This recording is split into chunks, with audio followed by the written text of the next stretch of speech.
Is it hump day? It's hump day. I was thinking we should get like on hump days we should like play like two dogs going at it. What do you think? That's a terrible idea. You don't think that's a good And idea? I will quit. You'll quit? Mm-hmm. You don't think that's a good But, idea? go for it if you really want to. Well, I don't want you to quit. Well, Happy Wednesday. happy Wednesday to you and everyone. How you feeling? I feel good. I did some yard work together, or like the equivalent of yard work when you live in an apartment. Mm-hmm. Some outside work, and it's kind of exhausting. I feel like when you're a homeowner, which we're not, I feel like you got to like ease into it, you know? Yeah. I feel like that there's people who do like daily yard work that are like real fit, and we're probably underestimating their level of fitness because I am wiped. But it was nice because it was pretty weather. You're wiped. How are you doing? Me? Yes. Hey, I mean, I'm great. I'm great. I'm wonderful. Wonderful. Yeah. Yeah, man, I'm having a good time. As good as one could expect to be having in these very heady and unprecedented times. Oh yeah, everything's terrible for sure. You went to the grocery store today. It was like so expensive. Holy I shit. couldn't believe it. I came out with like 2 bags of groceries for $170. Yeah. That's nice. Everything is like it's amazing how everything just skyrocketed all around us. Yep. And here we're just sitting and just like and we haven't raised any of our rates for anything we do. Nothing. Which is our own fault. We should be. The whole world raised everything up by 40% and we just stayed the same. It's like a point of protest for me. Oh, well, I mean, you're the only one, paying the price. Who do we got here? We got Ella Rose. I just finished the documentary Kid 90 and was just wondering if you knew Suleiman Fry. If so, were you in those videos or interactions? And by the way, I'm nearly finished reading Too Real. Holy crap. Sweet. I know Soleil really well. Yeah, I knew her very well. And yeah, I was most definitely in some of those videos and most definitely on some of those tapes. I would say there was a 100% chance of that. That documentary was produced by DiCaprio's production company. Yeah. And so you think that they edited around you guys. Right? I just want to say for the record, the reason that Soleil is not in the book is because Soleil just basically rewrote history when she made Kid 90. I never saw it, but like I got the rundown. RD watched it and called me and we talked about it for as long as the movie ran. And or longer. And he told me what was in it from Sean Carasano, which whatever. I mean, it just seemed a little weird to be focused on Sean Carasano. Well, if you watch Kid 90, you'd know. He was a friend of ours. He died, He right? took his own life. Yeah. So anyway. But you guys both thought it was really strange that you were excluded, and it must have been deliberate because you're there the whole time. Yeah. So, well, Leo produced. So Soleil basically erased, and it's one thing to erase me. I was the new guy compared to the rest. So it would be one thing to erase me, although why? I was certainly around in terms of time almost as long as Sean Carasano. Mm-hmm. Maybe he was there a year before me or, you know what I mean? But it was relatively the sort of same tenure. Also, Don's Plum and what happened to Don's Plum was a really fucking big deal in your friend group. So it's really strange to leave that out of the documentary. Well, where I'm going is that Artie Robb, with whom I partnered on Don's Plum. And he was this guy was around for years and years and years. Like he was one of the sort of founding members of that group. It was him and Leo and Kevin Connolly and Scott Bloom were really the oldest of the four, in terms, and Toby, of course. So it was their friendships, like Soleil Moon Frye, to omit Artie Robb, to omit me is offensive. To omit Artie Robb is egregious. And so when I was writing the book, I was like, well, if you don't want to fucking associate with me, I don't want to associate with you either then, So she didn't make it? We'll create a mutual understanding in that regard. And I'm sure she doesn't give a shit that she's not in the book. Probably not. But, she's not in the book for that reason. Well, I'm so glad. You've really been blasting through it. She's almost through the book. Well, I hope it's fun. It's an easy book to read. It's a fairly easy book to It's read. a Yeah, fucking page turner, I think. I'm not a I read that book like 20 times. I'm Blasted not through a it. dense writer. No, No John Irving here. no, it's really delightful. John Irving. His books are thick too. They're so good though. Like that guy writes in a way that is just it's like he's an unbelievable. Like he's one of the guys who will likely end up being like one of the writers they talk about like a couple hundred years from now. But you bring him up because he uses too many words. Well, it's just his work is it's just, everything is so dense. Yeah. It's like there's no holes in his cheese. You know? Somebody that does that extremely well was Nabokov, and I was so stunned. I read Lolita, and it's the only one of his I've read, and I want to read more. But the his writing is so fucking exquisite. But when then you learn it's like English is like his fifth language or something. Yeah, I know. And it just makes you feel so inferior. I read Pale Fire. I mean, the guy, and I've read like loads of excerpts of his stuff, but I've only sat down and actually read Pale Fire. The interesting thing about it is that Pale Fire was, I mean, majestic and magnificent, and it was everything. And you're right. I mean, his stuff is so poetic, and I mean, poetic doesn't even do it. It's like the wind. I mean, it's just he's really it's great. Like the wind and the water. And you're like, how do you do that with the language you just picked up? Yeah, but for whatever reason, I never picked up another book of his. Archival's in the house. Ella Rose is in the house. Angela is in the house. So anyway, I'm a little bit here. I'm a little bit there, I think. Thank you for reading, Ella Rose. So great. That's very kind of you. I hope it's enjoyable. I hope it's worth your time. What's the deal with these stories you got today? I have so many. What happened to Diddy? You have 2 legal stories, right? I have. Well, I have so many stories. Good Lord, Angela. So you're saying a lot happened lately? Just I have a lot of stories. Speaking of Diddy, Cassie, they're calling it fled the United States with her $30 million payout from the Diddy situation. But she moved abroad. Yeah, why not, man? I don't know where she moved abroad. I don't even care. I'm not going to look. Nope. I'm like, hell yeah, you did. Yeah, she deserves it. Get the fuck out of here, man. You deserves sit to around be- looking over your shoulder the whole time. Exactly. The guy's been fucking terrorizing people. Of course Yeah. you're gonna skedaddle. Anyway, so Cassie's 30 million in the bag and gone. And hey, man, nothing will. There's no amount of money that I think can fix the damage that trauma like that causes. But it is my sincerest hope that all that money gives her a very strong foundation where she can come face to face with these traumas and wrestle them to the ground, and win. Like at least the money will give her, hopefully, will give her, because it doesn't always. A lot of the times it depends on how you go into it. I think if your expectation is that the money is going to deliver some kind of salvation from it all, then you might find yourself in sort of another, quagmire of emotions, or you might find. But if you go about it, or if you approach it more like, hey, the money gives me the opportunity to work through this in a manner which gives me the best advantage, then you can have, I think, a reasonable shot at happiness. I don't know her situation. Maybe she's already over it. I have no idea. Maybe she went and did power therapy. Maybe she's got that like super strong mind, the kind of money the mind that doesn't even box it up and put it away, but literally like just spreads it all, around and in front of them and just tramples on it and moves on. I think before the trial, I think that people were talking about her having been healed already.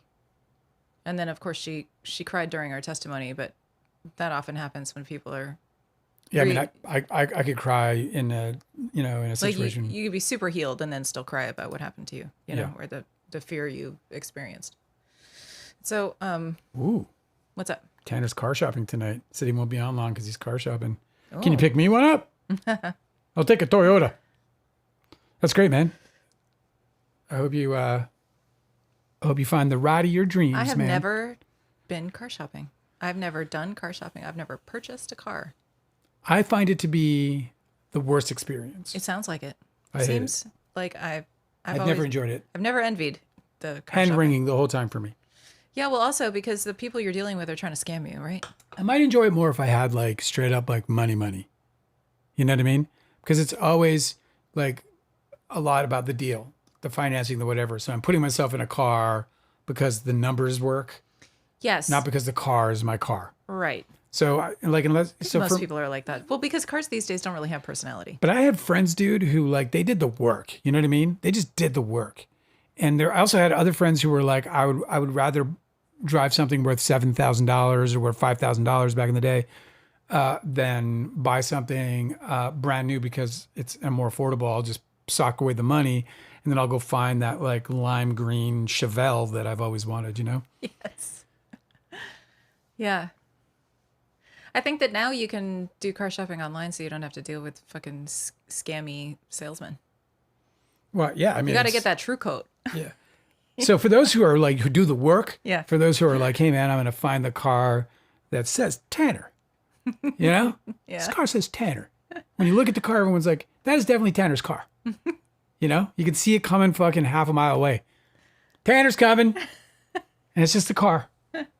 But if you're lazy like me, you'll find the deal that works and you'll get in the car and you'll drive off and then you'll curmudgeonly bitch about it the entire fucking 6 years you're paying it off or whatever. Mm-hmm. Although I'll tell you, I accidentally bought a car. I was selling advertising for CBS Radio. Fucking whatever it was, 20 fucking years ago. Another lifetime, right? Another lifetime ago, yeah. And I tried to close car dealerships because I know they have like ridiculous amounts of money. So I was always just trying to find ways to make a car dealer, do a deal with me. And so to start the relationship, I thought I'd buy a car. So I went and I bought one of those Toyota, the box ones, the SC. Yeah, the XB. XB. I loved that car. I bought that car because I was like, hey, dude, I'm just going to buy this guy's car or whatever. It was cheap. It was like 16 grand or some shit. Yeah, because then you start the law of reciprocity where you're like, Correct. I want to I do a closed deal. them. I want to do business with him. So I'll buy a car and then he'll have to do something with me. I bought a car and then it took me another year before he did a deal with me. And then when I did the deal with him, it was a big enough deal that my boss had to come in and close it.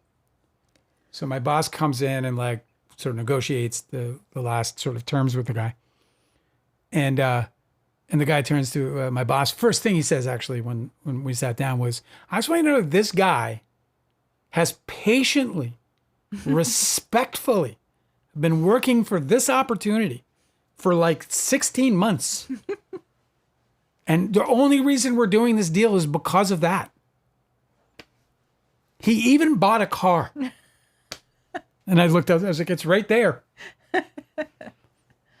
Toyota XB. You had that car when I met you. You fucking love that car. Oh yeah, I love that car. I think it was like the perfect, like for people who don't give a fuck, like the perfect car. I mean, the wheels are like this big. Yeah, it's like a fucking Lego car. I love it. Looks like a Lego car.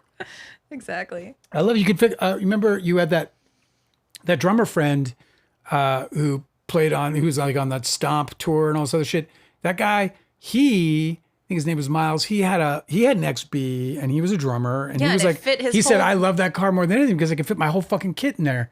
So he could put his whole drum kit in. That's the thing is like that box is for real interior space. Yep. And they also put a kick-ass like Pioneer system in there or something. Like they didn't even put like, the Bose, that's the bullshit Bose, because that's what it is. It was like, oh, it's a Bose system. And every time you turn around, I was like, this sounds like shit.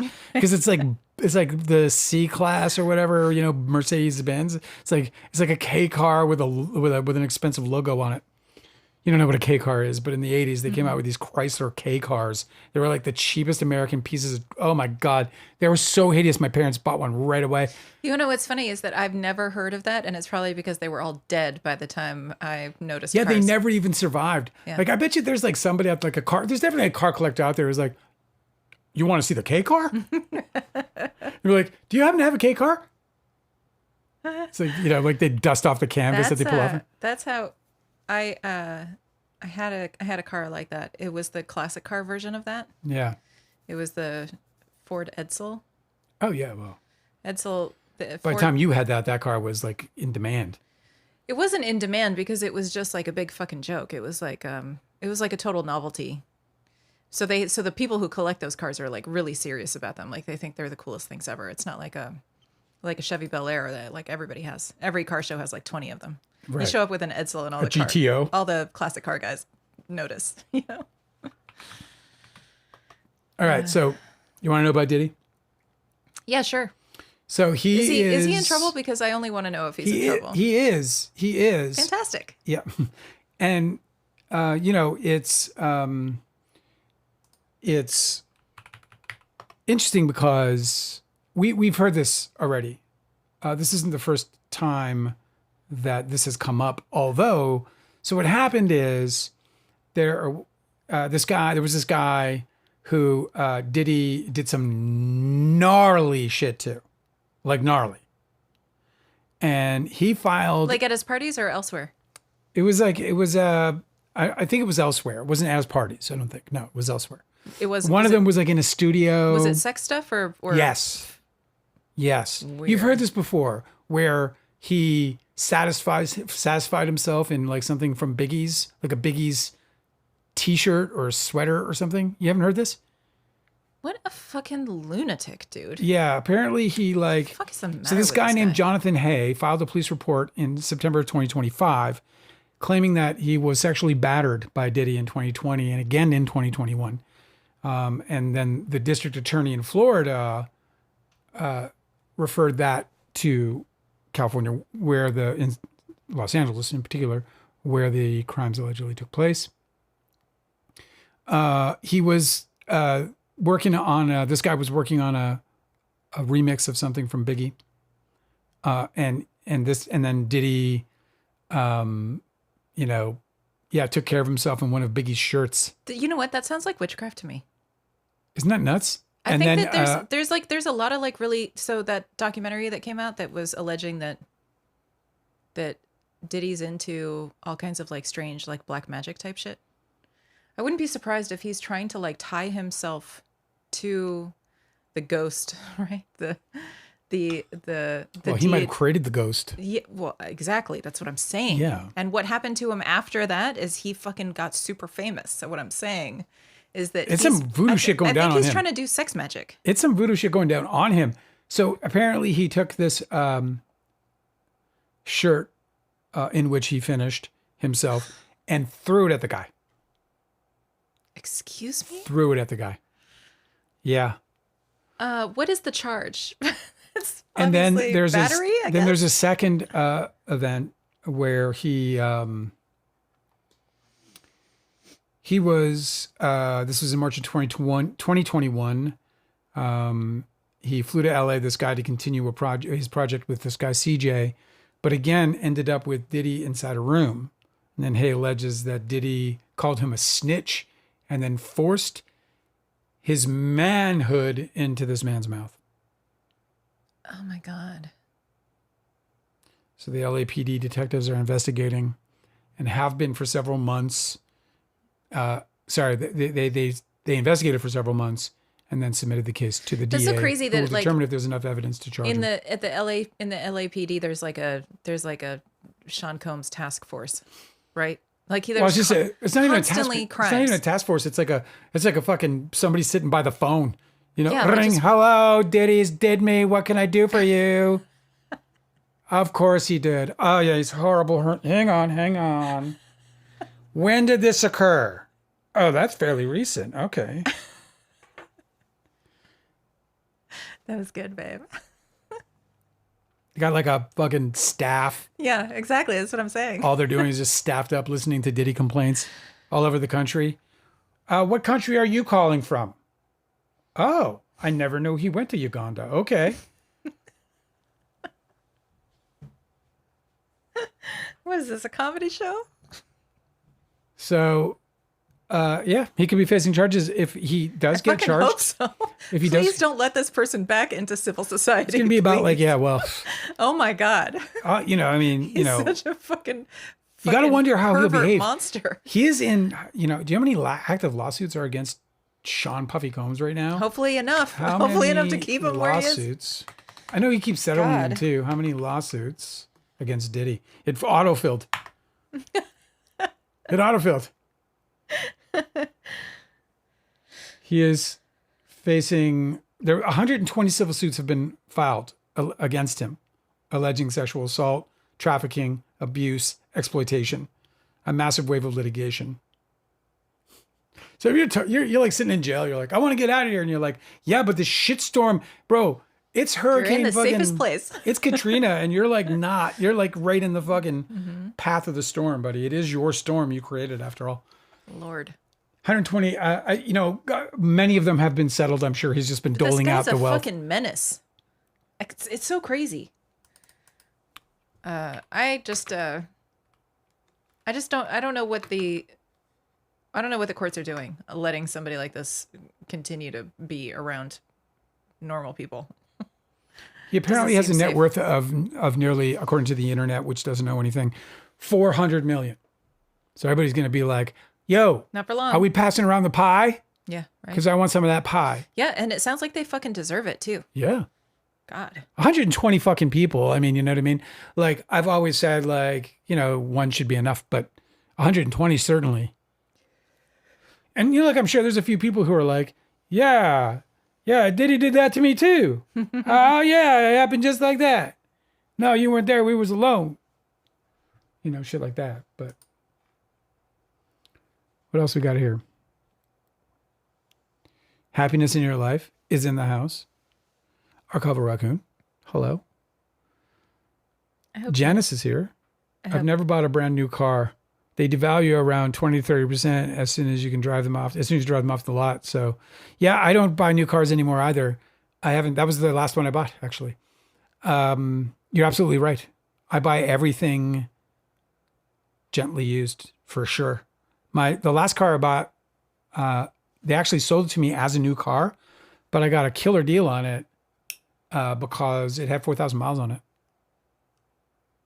It was like the car the dealership was using to drive all around or whatever. Yeah, and it fucking sucked because you bought it and it was only when you got it home that you realized that the fucking visor above the driver's side has like all these fucking marks and shit. Because that's where they'd keep the key. Yep. So, I had to clean that. I still got a good deal on it. Oh, yeah. Runs okay. Bobo's here. I think if I ever bought a car, I would just do it like high school styles where you like go buy an old car that won't fucking die. So you never have to worry about it. Yeah. All these everything new is made to break. It's true. It's what do they call it? Forced obsolescence, or what is it? What is the phrase? I don't know. It's where beyond they my build it in order for it to break so they can sell you a new one. You're talking way beyond my pay grade there. Who do you think I am, huh? Intelligentsia over here.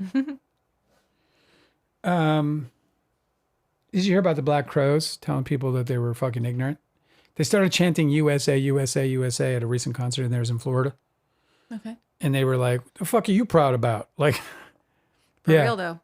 Christopher, what's his name? Christopher Robinson? Yeah. Yeah. He was just like, it's about time somebody fucking says it. Yeah, man. He was just like, what the fuck? He was like, thanks for the geography lesson. Yeah. Which is the other part of it that always drives me crazy. Like, were we unclear about what country we're in? Pretty sure I'm fucking aware of where I am. It's so stupid. It's so arrogant. Is there another country that does that? There's probably not. There's probably not another country where the Black Crows would go play. They might do that when their fucking soccer team is on the field. Their football team on the pitch, I should say. Yeah. But they wouldn't do it because they want the fucking artist to recognize where they are, I suppose, whatever it might be. I always thought it was weak sauce too, because I spent a good amount of time growing up in Brazil, and anytime that anybody ever does like a chant or something, it's so much more musical there. And then when you watch like international soccer, like the World Cup and shit, like all of the chanting that they do as big crowds, it's always much more musical. It's like a bar song. And here, all we do is just chant USA. It's so lifeless. Like, it's so boring. Yeah. Yeah. It's just so fucking typical. It's just like shouting instead of actual Well, it also doesn't have any purpose. Like, what are you doing? You're just trying to like elevate yourself to what? To what? You're the only one in the room. You're in America, dude. Like, it's obnoxious when you do it abroad too, but you're at home. It's stupid. It's like telling the water it's water. It doesn't, like, you're not making any sense, bro. I've got some other bits of news. I'll just get into Trump is having a tantrum right now because of this fallout. Everybody I guess they booked this 250-year celebration of America, and there was like all these artists were like, "Yeah, fuck yeah, I'll do that. Are you kidding me? Yeah." And then they found out it was like a Trump thing, and they No, were no, like, no, no, no, no, no. "Well, that's what I was This told this was an event they were planning for. by a chipmunk." No, check it out. This was an event they were planning for years. I do know that. And so then Trump showed up and noticed, and he was like, he was like, "Oh, we got to do something for the 250th." And somebody advised him like, "No, no, no, that's already in process. Like that's already been done. It's got this whole list of people. We're going to do it at this event space, like obviously fucking, national, obviously somewhere in Washington D.C. Some big shit." And he was like, "Oh, okay, cool. Well, let me just be in charge of it. Can it be like my thing?" And they're like, I don't know. I mean, there's like a board of people like organizing this for a long time. So he goes over and he looks at who's there. He asks them for some dumb Trump shit. They say, "I don't know, man. We've already got this all sorted." And he fires them. And he decides that he's going to take it over instead. Because what he wants to do is like be a fucking like entertainment fucking diva, right? And like he should be on the fucking Bravo network. I don't understand why this guy went into politics instead of like, like big events, whatever. He should be doing fucking like drag somewhere. He's such a strange person. But so he decided to take it over. He fired the people that were actually running it. And then, and everybody then that was signed on to it decided that they didn't want to be a part of something that was just going to be like a Trump, Yeah,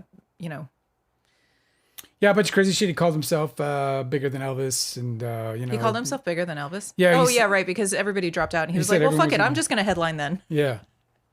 So they're threatening to cancel the event, and I don't know, Milli Vanilli's like all in still. He's like, "Oh, I'm doing it. No, I'm not doing it." No, he dropped out too. He didn't. He did. Just this week. Oh yeah, right. He did. He pulled. There's out. nobody left. It's going to be fucking Kid Rock for 3 hours. Anyway, sorry, my brain's a little. It was supposed to today. be like Martina McBride, Young MC, C+C Music Factory. I don't know what that is. CNC Music Factory. Oh, CNC. Well, why did they do a plus sign? That's what they always were. Really? Yep. I guess I never saw it before. The Commodores. What? Like, who else is still alive? I don't know why they decided to do that. Brett Michaels. They were like, if you're 250 years old, you can be a part of this event too. You can perform on this stage. Oh, I didn't know Milli Vanilli was just one dude Yes. who called himself Milli Vanilli. Of course you knew that. The other guy died, babe. Oh, it is him? Yes. It's Bob or no? Fab? It's Fab? No, it's Bob. Fab died. Fab died. Yes. That's a sad story. Rob Rob. and Fab. Not Bob. Bob's his uncle. Some people probably call him Bob. Morris Day and the Time. That's actually really dope. Florida. Okay. I want to This is who was going to play the 250. Vanilla S. Yeah. Well, and many more. Many more. Anyway, so he's tripping. He's having a tantrum. And I kind of love it. Big old meltdown. Well, everyone's like, fuck no, I ain't going to go. I never heard any of that, what you said. That's interesting. What do you expect, man? It's like you're the most divisive person in the fucking country. Nobody wants to fucking play games with you, bro. Like, we want to do fun shit, not fucking whatever the fuck he always wants to do. He sucks, man. Yeah, we know. So that's that. But I'm just loving it. I love when he's, especially like this shit. It's just like, this guy's the easiest guy. Like, he's the easiest guy to undo. Like, all they should have done, anybody running against him, is just keep attacking his ego, because he'll just come apart every time. This is what everybody said about him before he was president. They were like, you cannot have somebody who's that easy to fucking manipulate in the office of the presidency. Everybody's just going to fucking dog walk this guy. And it's been true. Easiest. Oh, yeah. Easiest. He's so fucking easily compromised. All you have to do is like, feign some sort of praise of him too. And he's loyal to you forever. It's crazy. Well, he's not loyal Apparently to he called anybody. Netanyahu fucking crazy on a telephone call because he confirmed it. Like, this is the kind of ego he has. It's like, yeah, I called Netanyahu Netanyahu. I said, you're fucking crazy, or you're fucking nuts or something for invading Lebanon. Well, it's true, bro. I mean, Wow, it's talk Is he about the wrong? fucking pot calling the how's it go? Tea calling the what? The pot calling the kettle black. Yeah, that's what I'm saying. You were corrected. Jane Nicholson is with us. Said my name is Jane, not Janice. Oh, But because it's Jane Nicholson, it kind of looks like that from. I'm sorry, Jane. Dale doesn't. Dale wears glasses when he reads, Readers, yeah. and so but not on the live. Dude, fucking that shit went like at 40, whatever it was, 3, something like that. All of a sudden, I just looked down. I was like, well, I can't see that now. It was like I woke up one day and I was like, huh, I must be tired. And I just never woke up all the way. Shia, sorry about that, Jane. You Thanks have this for coming. really amazing light thing that's happening on your face because this light is coming through the window. Is it reflecting off something on your table? No, that's just coming off the blinds. Oh, it's really cute. It's like you're on the dance floor with a Dancing queen. with a mirror ball. Young and sweet, only 17. Can you remember when you were 17? I can remember when I was 17. Something specific, like right now, that you could share? When I was 17. When you were 17, like what's one thing you could specifically remember when you were 17? I remember being told by my high school that I wasn't allowed to graduate. When you were 17? Yes. That's a big deal. And the reason why was because I moved to Brazil in the middle of high school. I started out in Burbank High School for 2 years, okay, with Blake Lively, although she hadn't been there yet. No. But we were like basically samesies. And then I moved to Brazil to live with my dad for a year. And in Brazil, the high school curriculum is like college level. Like it is no fucking joke. Yeah. College level for Americans. I'm sure it's like this everywhere else in the world, but America's public education is so dumbed down. It's astonishing.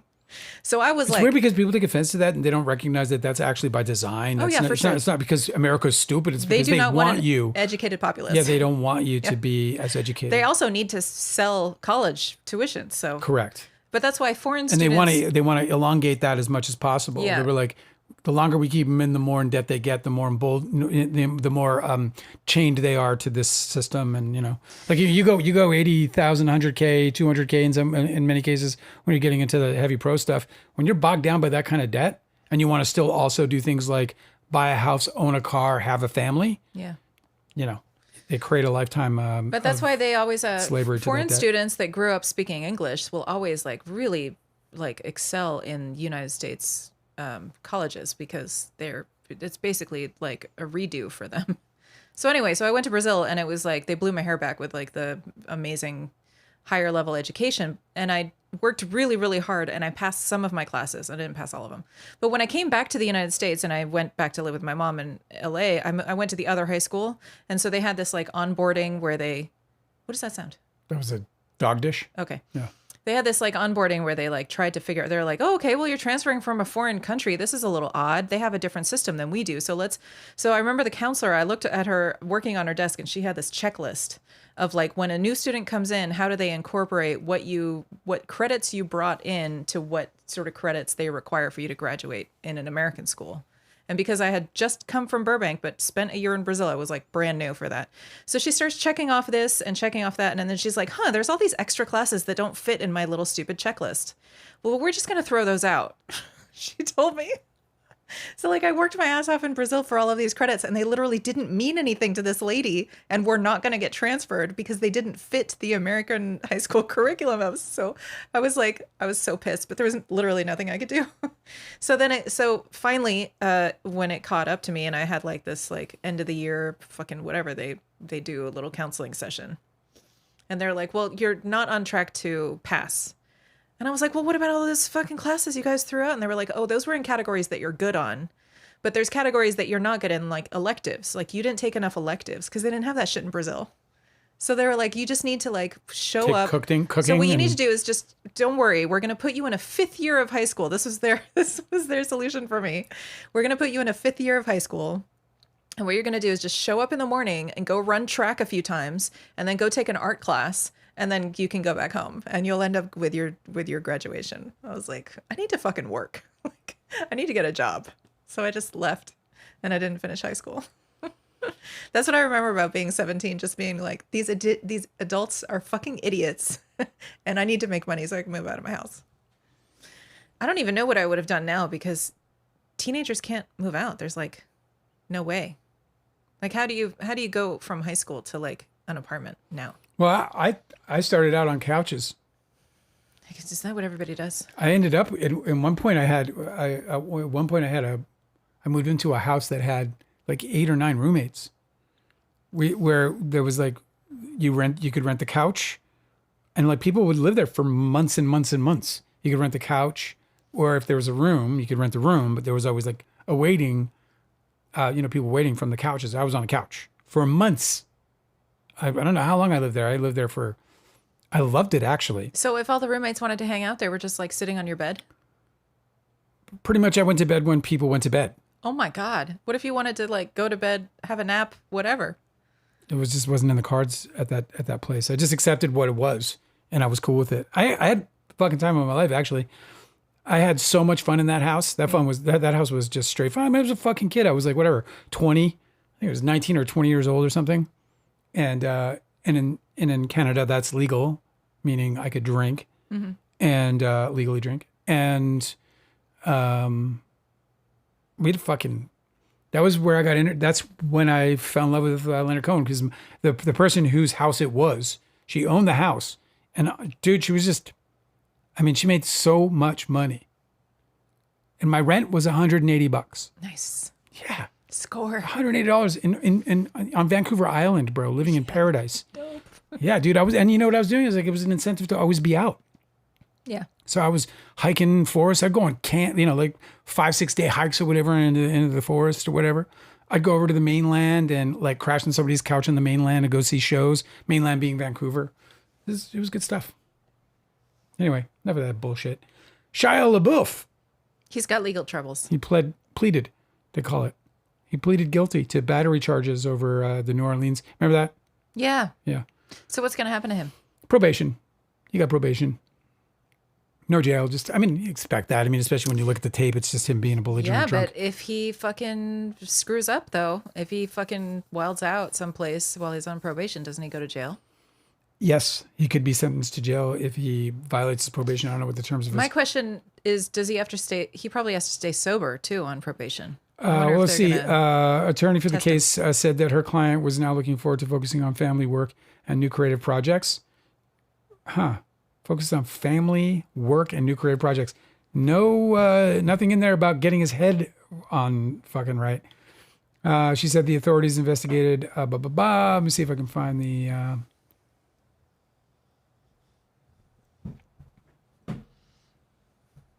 Anyway, he was fucking hitting on people who were dressed in drag and calling them homosexual slurs. You have this thing that's happening with the light coming through here, that it's like you know those big monuments that they have like in Central America or like a Stonehenge and shit, where it's like lined up for the sun, where like the sun comes through the one portal for like during the equinox or something, or the solstice, like it's like shines directly through, and it's a light show for hey. So this is the day where the light comes through and shines perfectly on the end of your nose. On the end of my nose. Because it's the biggest fucking. It's the peak. It's the absolute peak. Anyway, yeah, I don't know what his terms are. Certainly to not get drunk and call people homophobic slurs. That's definitely on his like list of things he can't do. We hope. He used the F word on one of them. What a guy. I think that guy's just sick. I actually think that he needs some fucking help. I don't think that he's like default like this. You know what I mean? I feel like he probably needs to be on some fucking meds, and then he'll be fine. He has to take substance abuse treatment, sensitivity training. He's gonna, what does that mean? They're gonna poke me with sharp things? No. And anger management. No, sensitivity training is like, I understand what it is. Here's why we don't say racist or bigoted things. Yeah. It hurts people's feelings. That wouldn't feel nice, right? Shia LaBeouf, ladies and gentlemen. Just another, I don't, what it is, man. It's sad. It is super sad. It's just heartbreaking because this guy had the whole world in his hands. I think he's extremely fucking talented. He is. There's no question. Yeah. Like it would be super dope to see him. But he had to go mad. But he's nuts and he's violent. And I believe his accusers when, Twigs, the musician, dancer. Yeah.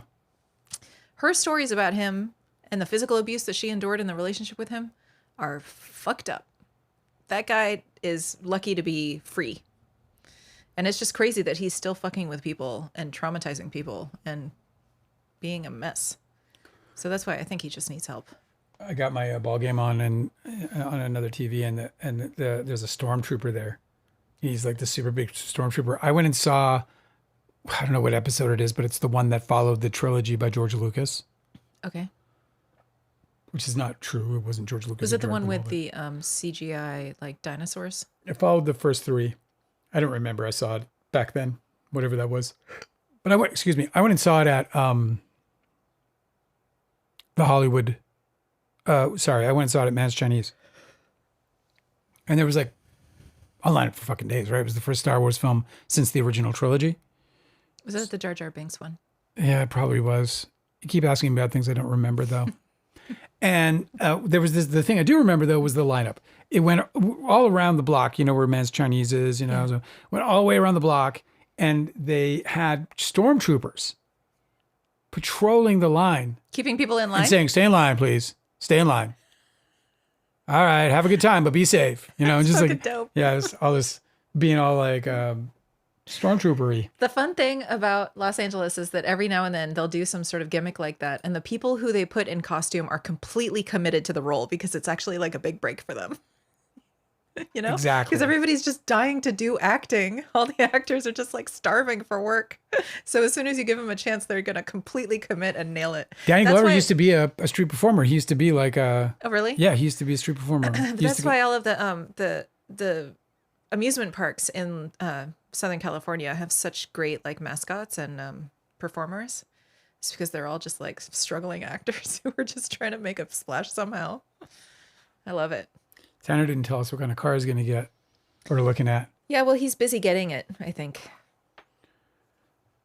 Okay, so here's the thing. So SC is with us in the chat. Hey, what's going on? Okay, so... I was just thinking about her yesterday. Oh, yeah? Yeah. What were you thinking?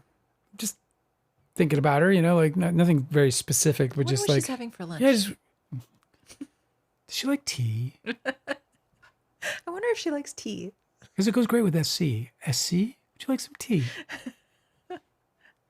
No, I was just thinking about, she just came to mind, and I was like, I hope she's well, and yeah. That's all. So this is a strange scenario happening with the Lively v. Baldoni drama. Yes. Okay. We're dealing with the California law, the 47.1, okay? Yes. Now, 47.1 was introduced as a law in order to clarify and improve upon 47. Yes. Okay. Now, apparently, the person who, I guess, I don't know if they authored it or they promoted it or somehow they're said to be the architect of 47.1 that brought it before the legislature and campaigned to have it passed. Her name is Burke. I can't remember her first name. Kathleen Burke. I can't remember. Whatever. She's now going on the Brian Friedman talk show train. And she's saying that it's not actually supposed to apply to Blake Lively. Isn't that incredible? So she's been on the Billy Bush show. She's been on the Megyn Kelly show.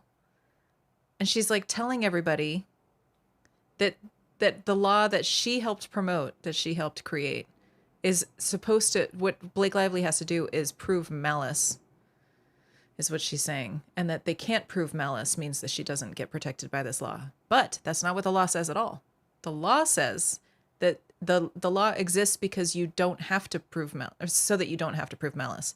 Because if you remember what they were saying, what Blake Lively's... that would be the most pointless thing to put in there, because that is just the loophole they need to go and find an argument that can protect them from disparaging people who complain. The reason why 47.1 exists is because you're supposed to show the judge, make the complaint that this is a frivolous lawsuit. This is a retaliatory lawsuit. They're suing me for defamation because I complained and I've done a protected activity and they're trying to punish me for it. Okay? Listen.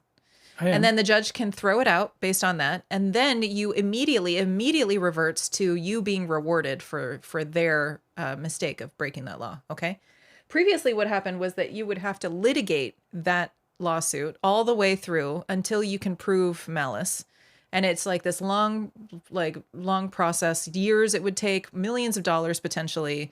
And it drags the whole thing along so that it actually does punish the victim with a retaliatory lawsuit, right? And that's what they're trying to prevent with this law. Yeah. So what this law does is it removes the burden of proving malice so that the person isn't stuck in a fucking lawsuit. So that if they get sued with a retaliatory lawsuit, like a defamation suit, they actually don't have to fight it. They just have to prove that that's what it is, and then it gets thrown out, and then it immediately is the other party's burden to pay them for it. Okay? That's the gist. I'm not a lawyer. I don't know the details of this shit. Okay. But what's really remarkable, SC brought this up, I don't get the 47.1 architect's assertion that Blake Lively isn't a survivor and shouldn't recoup attorney's fees. So famous people that bring attention to themselves cannot protect themselves with the law. What's so weird is that she's trying to persuade the judge via the press. Yes, I know. Like they put her... Well, I don't know whether she's writing a letter to the judge and hoping that the judge fucking pays attention to her saying that it doesn't apply to this. But like, how much did they have to fucking pay her? Like, what a fucking turncoat. You know what I mean? Why would you betray your own cause? That's so she unbelievable. Says, SC says, or trying to make the point that Lively has money, so she doesn't need the compensation. Well, that's not the fucking point. It's not the fucking point. That's got nothing to do with it. This makes me crazy, and I can't believe it's happening. You know, that's so funny that they want to do that, but they think it's okay to give $45 parking tickets to billionaires. They want to say that, but they think it's totally fine that fucking, billionaires pay $45 for the same parking ticket that somebody who makes fucking less than $12 an hour at a fast food joint has to fucking pay. M. Serrata says, sounds like she got paid. The reason why I think it's very clear that she got fucking paid it sounds is because absolutely like she got paid. Why would she be on Megyn Kelly and Billy Bush? Exactly. Of all fucking people, those are that's the Friedman Brian circuit. Friedman clients. She's not on The View, She's not on these other, like any of these other fucking programs that would It's so weird. He became this like weird. There's so many cancers in our society. They're cancers. Like he is a cancer. Mm-hmm. Brian Friedman is a cancer. He found, this is why lawyers, and I feel bad for lawyers, but this is why they get the bad reputation. This is why they get the bad reputation. Yeah, because where are your fucking values, dude? Like, do lawyers not take an oath? Do lawyers take an oath? Of course they take an oath. Yeah.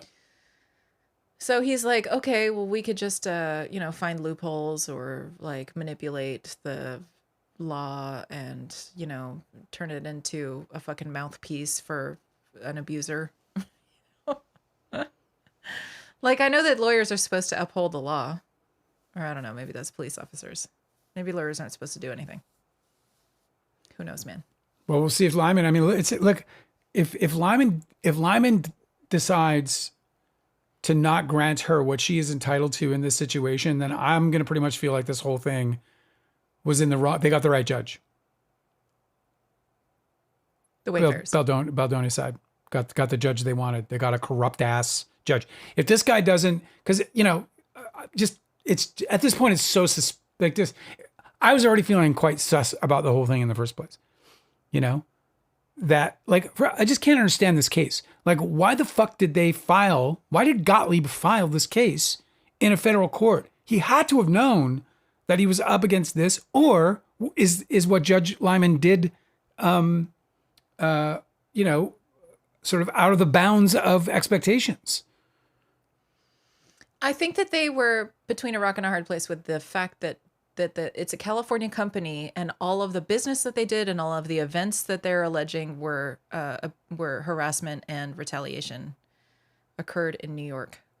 Well, so also retaliation also occurred in California, but that the entire workplace. But they didn't have the laws they needed. But that the entire workplace was in New Jersey. And also. Yeah, but then he applied a California law, so there was no New Jersey law that was going to. That's why I'm saying, like, maybe that's why they used the federal government. It's also federal labor laws that she was trying to be protected by. I don't know, man. I think it was difficult. I think that one of the things they could do is just redo the whole fucking thing in California and see what happens. Because And I think that if, based on the judge's questions in that hearing, he might decide that if she wants to pursue this, she's entitled to pursue it in California. So if she doesn't prevail, it's just that You think he might kick it down to the state? that he just hot potatoed it. He's like, that's not to be decided here. That's to be decided in a California court, which of course the Baldoni fans are going to call a victory, even though it isn't one. Same thing what they did with Jed Wallace. When when his case was dismissed for jurisdiction only, and the judge was like very explicitly like, I'm not deciding whether this case is is a good case or not. I'm only deciding that it's the wrong jurisdiction. And everyone was like, victory. See, he didn't do anything. Delicate's hanging out with us. She's in a meeting, though. So she's like, yeah. Oh, Jane forgave me. Yes. Thank you, Jane. Oh, yeah, now I see it. But you see where yeah, but it would be Jane Nick. I'm just... It's a name, Dale. No, I'm giving myself, like, I'm telling on myself here. Yeah. Like, I rearranged letters. Yeah. In my brain. Through your very eyes. And gave somebody a name they've never had. Somebody wrote to me and said, hey, Dave. Hey, Dave. We talked about this a few months ago. And I'm like, you called me Dave. We didn't talk about anything. That's so great. Happiness in Your Life said, it used to depend on the city. When I first moved to Orlando in 2000, my 2-bedroom, 1 apartment was $610 a month. That exact apartment is now $1,800. Oh my God. I worked as a server. I don't think servers make 3 times what they did. No. I guarantee you they don't. So who's occupying all these apartments now? I don't know, man. You know, like in the neighborhood we used to live in, it was like $1,000 for people are working 2-3 jobs. You know, they're fucking dying on the vines, man. Yeah, right. They're getting wrung out. It was expensive in our neighborhood. I got a studio apartment that was in the basement of this lady's house for like $650, and that was really cheap. And it was like my apartment in fucking the size of a fucking postage stamp. You had a 1-bedroom with a really huge living room, and without a dishwasher, which is always horrible. And yours was what? 1,000? Well, no. When I moved in, it was $10.95. Yeah, that's also And really then cheap for by the time we moved out, it was like $11.28 or some shit. Because it's all rent. It was under rent But control. now that whole neighborhood's like $3,000 for a 1 I had a bedroom. fucking neighbor who's paying like $500 because she was rent controlled from 20 years prior. Yeah, so she never left. They were like, we'll never leave. We're gonna die here. Yeah, perfect. They were like, we're never gonna leave. It was better than a mortgage. She's Yeah. like, we never had to fix a thing in our lives. They lived there for, at that point, there was like 20, 25 years. I just would be worried that like a new owner or something would just start to like bang on the walls at night or something to try to get you to move. Like They make wanted your life us miserable. out. They wanted us out in a minute. Yep, that's right. You know, we were like, we were sitting on 10:30 or whatever it was, 11:25, 11:35, whatever it was, and We had a view of the Hollywood sign. yeah, we had a view of the Hollywood sign. Absolutely, it was an amazing apartment. It was an amazing. I couldn't believe it. I got so lucky. I visited a guy. I was looking for an apartment, and I visited this guy who invited me over to hang out with him and a dude and smoke some doobies and play some NBA on the PlayStation. I was like, yeah, fuck yeah, I'll do that. Went over to his house, and when I went there, there was a for rent sign. I called it right away because I was looking for a place. I was like, it was a fucking Beechwood, man. I'm like, this is an amazing neighborhood. And I just got lucky. It was a mom and pop. It was a son who had recently inherited it from his father, who owned this incredibly huge apartment on Beechwood Canyon. Yeah. And I was And the son didn't care. He was like, I showed up using the thing. I looked around. I was like, how much? And he was like, $10.95. I was like, I'll fucking take it. And he was like, he didn't even check references or nothing. He was like, he just handed me a piece of paper that was like a 1-sheet agreement. Yeah. I signed it. I gave him, great. I handed him a check for the full amount, the deposit and so on and so forth. Uh-huh. And he was like, told me how to pay the rent. And it was like that fast of a transaction. He didn't even, he's like, I think he said, you got a job? I was like, yeah, I work at a production company down the street. He didn't ask anything after that. Nothing. Because I was working, at a production company down the street. And yeah, I got that place. And I wouldn't have left it if it weren't for, falling on hard times. Because it was just like pure money. Mm-hmm. Anyway, I got more stories. You want to hear them? Oh, yeah. Do you want to? Are we reading the yeah. Papal Papers? Yeah, we might. I think so. Okay. Shall I get through some of this stuff? Yeah, sure. So, so there's just like a lot of shit going on and I'll tell you, the politics and entertainment is really starting to get louder. You know, like De Niro, he had a pretty good moment the other day where he was just basically saying, this guy's a fucking maniac and I need people to start waking up. Yeah. There was somebody else. Everybody's awake though. Somebody else what who are we got, supposed to do? there was somebody else. Well, he's doing a good thing. Like, you know, you don't have to argue with him. He's on our side. There was another guy who came out recently. I have to remember who it is now, but he got emotional about the world that they left for us, basically. He can't believe it happened. And so there's just like a lot of these people who are speaking out saying, wow, I didn't realize what had gone on here. Dude, in 20 years, everything is completely gone It's a to different shit. country. It's a different country. Yeah. It's not the same country. Hollywood legend issues ominous warning. We're living in the darkest moment, he said. Actor Richard Gere described how America was facing a dark time in history and called President Donald Trump a maniac. According to reports on Wednesday, Gere was speaking at the Oslo Freedom Forum in Norway with Thor. He's hanging out with a guy named Thor. What's your name? Thor. I believe you. I totally believe you. His name is Thor. There's probably a bunch Halvorsen, of Thors in Norway.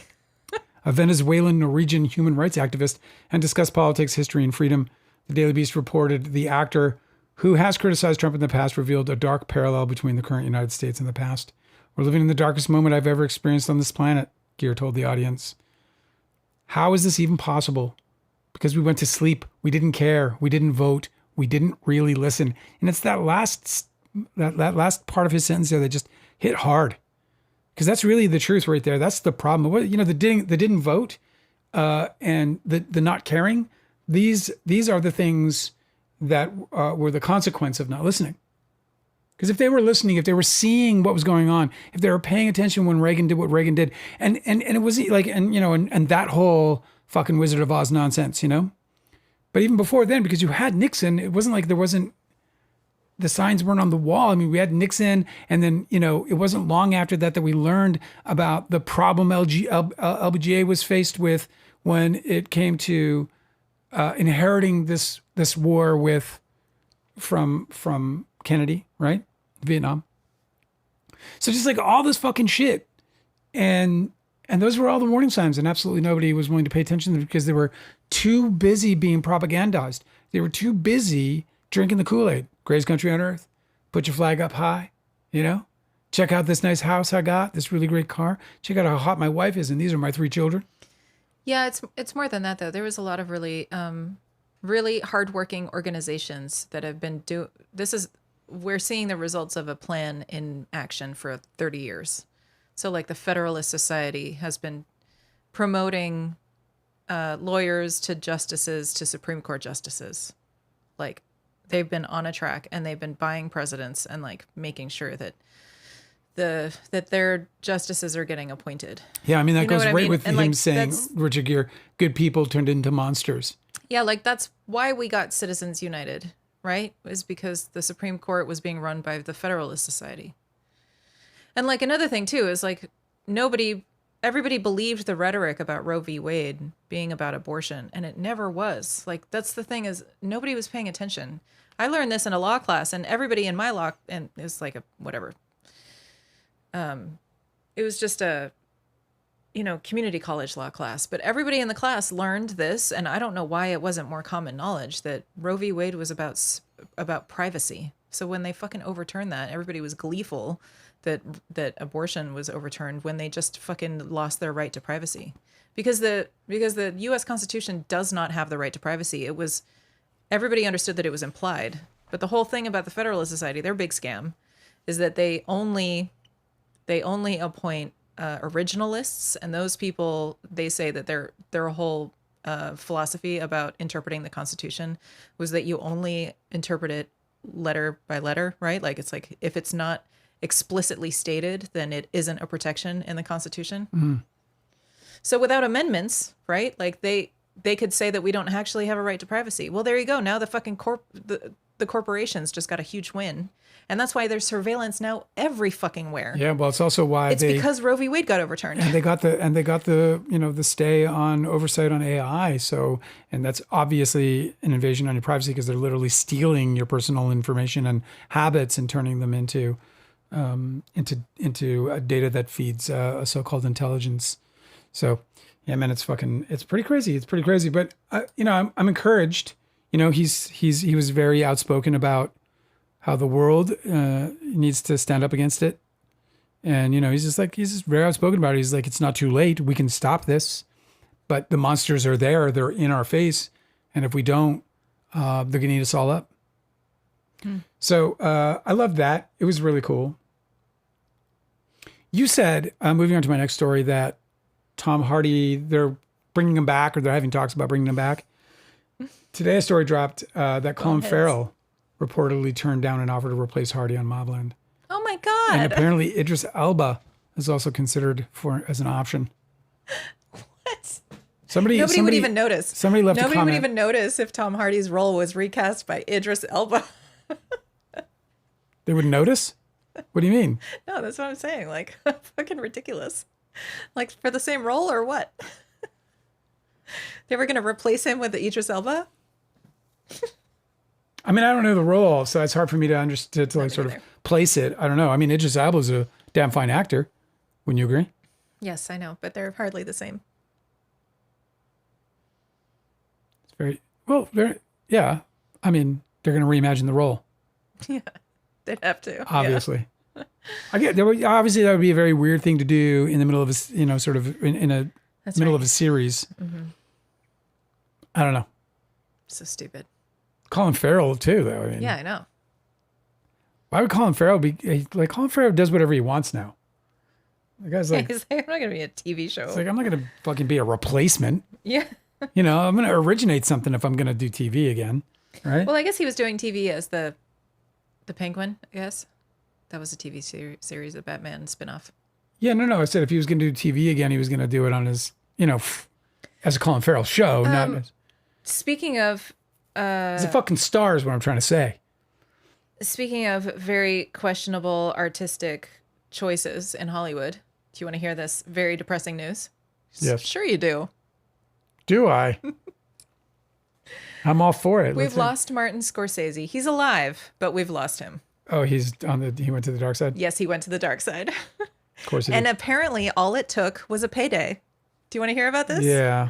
The headline says, and I've been sour on him for a while, yes, actually. Yes, I know. But the headline says, this is kind of like, this isn't exactly a true headline. This is marketing, okay? Yeah.